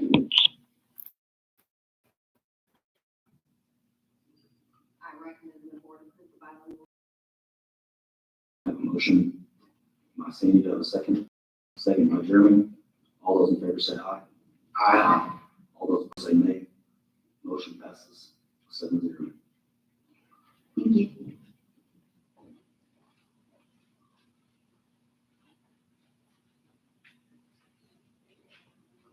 Item 10D, discuss and take possible action to approve an early resignation incentive for anyone that resigns prior to April 1st. I know we brought this to the board last month, and I wanted to come, I know a couple of people, as we were having discussions afterwards, kind of said, should we revisit this? And I just want to throw this out there. Obviously, I'll respect whatever decision the board makes, but since we're talking about cutting PLCs and lowering the numbers of teachers district-wide, whether that be through class sizes or whatever, you know, obviously, we've mentioned that the best-case scenario is to do that through attrition. However, teacher contracts go to the board in April, and staff members can resign up until late June. So if principals do not, if they know, hey, I've got to cut 2 teachers on my campus or 3 teachers on my campus, and they don't know, by April, they're going to have to go to their probationary list and say, I've got to cut these 2 spots. And obviously, if we do know in advance, if we put some kind of incentive, and what I'd recommend is 300, but I'm open between now and April 1st, that if people are incentivized to resign, that's going to allow the principals to not have to cut, because if they cut people now, then somebody resigns in June, they have to then post that job, interview, and hire then, when the applicant pool will not be deep, and the people who have left have probably already found other jobs. So I just think it's something I hope, don't get me wrong, whenever somebody, last time, I just don't want to pay incentive, I don't want to pay people to leave, and I thought that makes sense.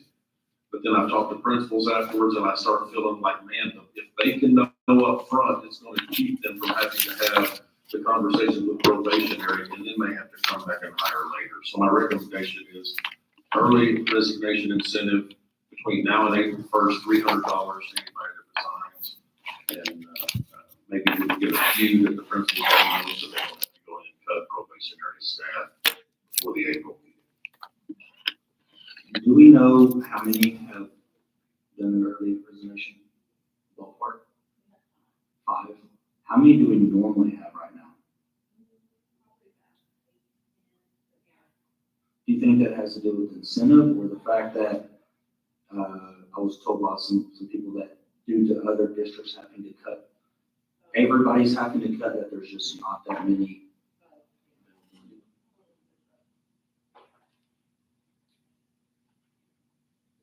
Any more discussion? Is there a motion? I recommend that the board approve an early resignation incentive of $300 for anyone that resigns prior to April 1st, 2024. I have a motion by Stan, do I have a second? I'll second. All those in favor say aye. Aye. All those opposed say nay. Motion passes 4-3. Item number 11, closed session. The time is 10:08 p.m.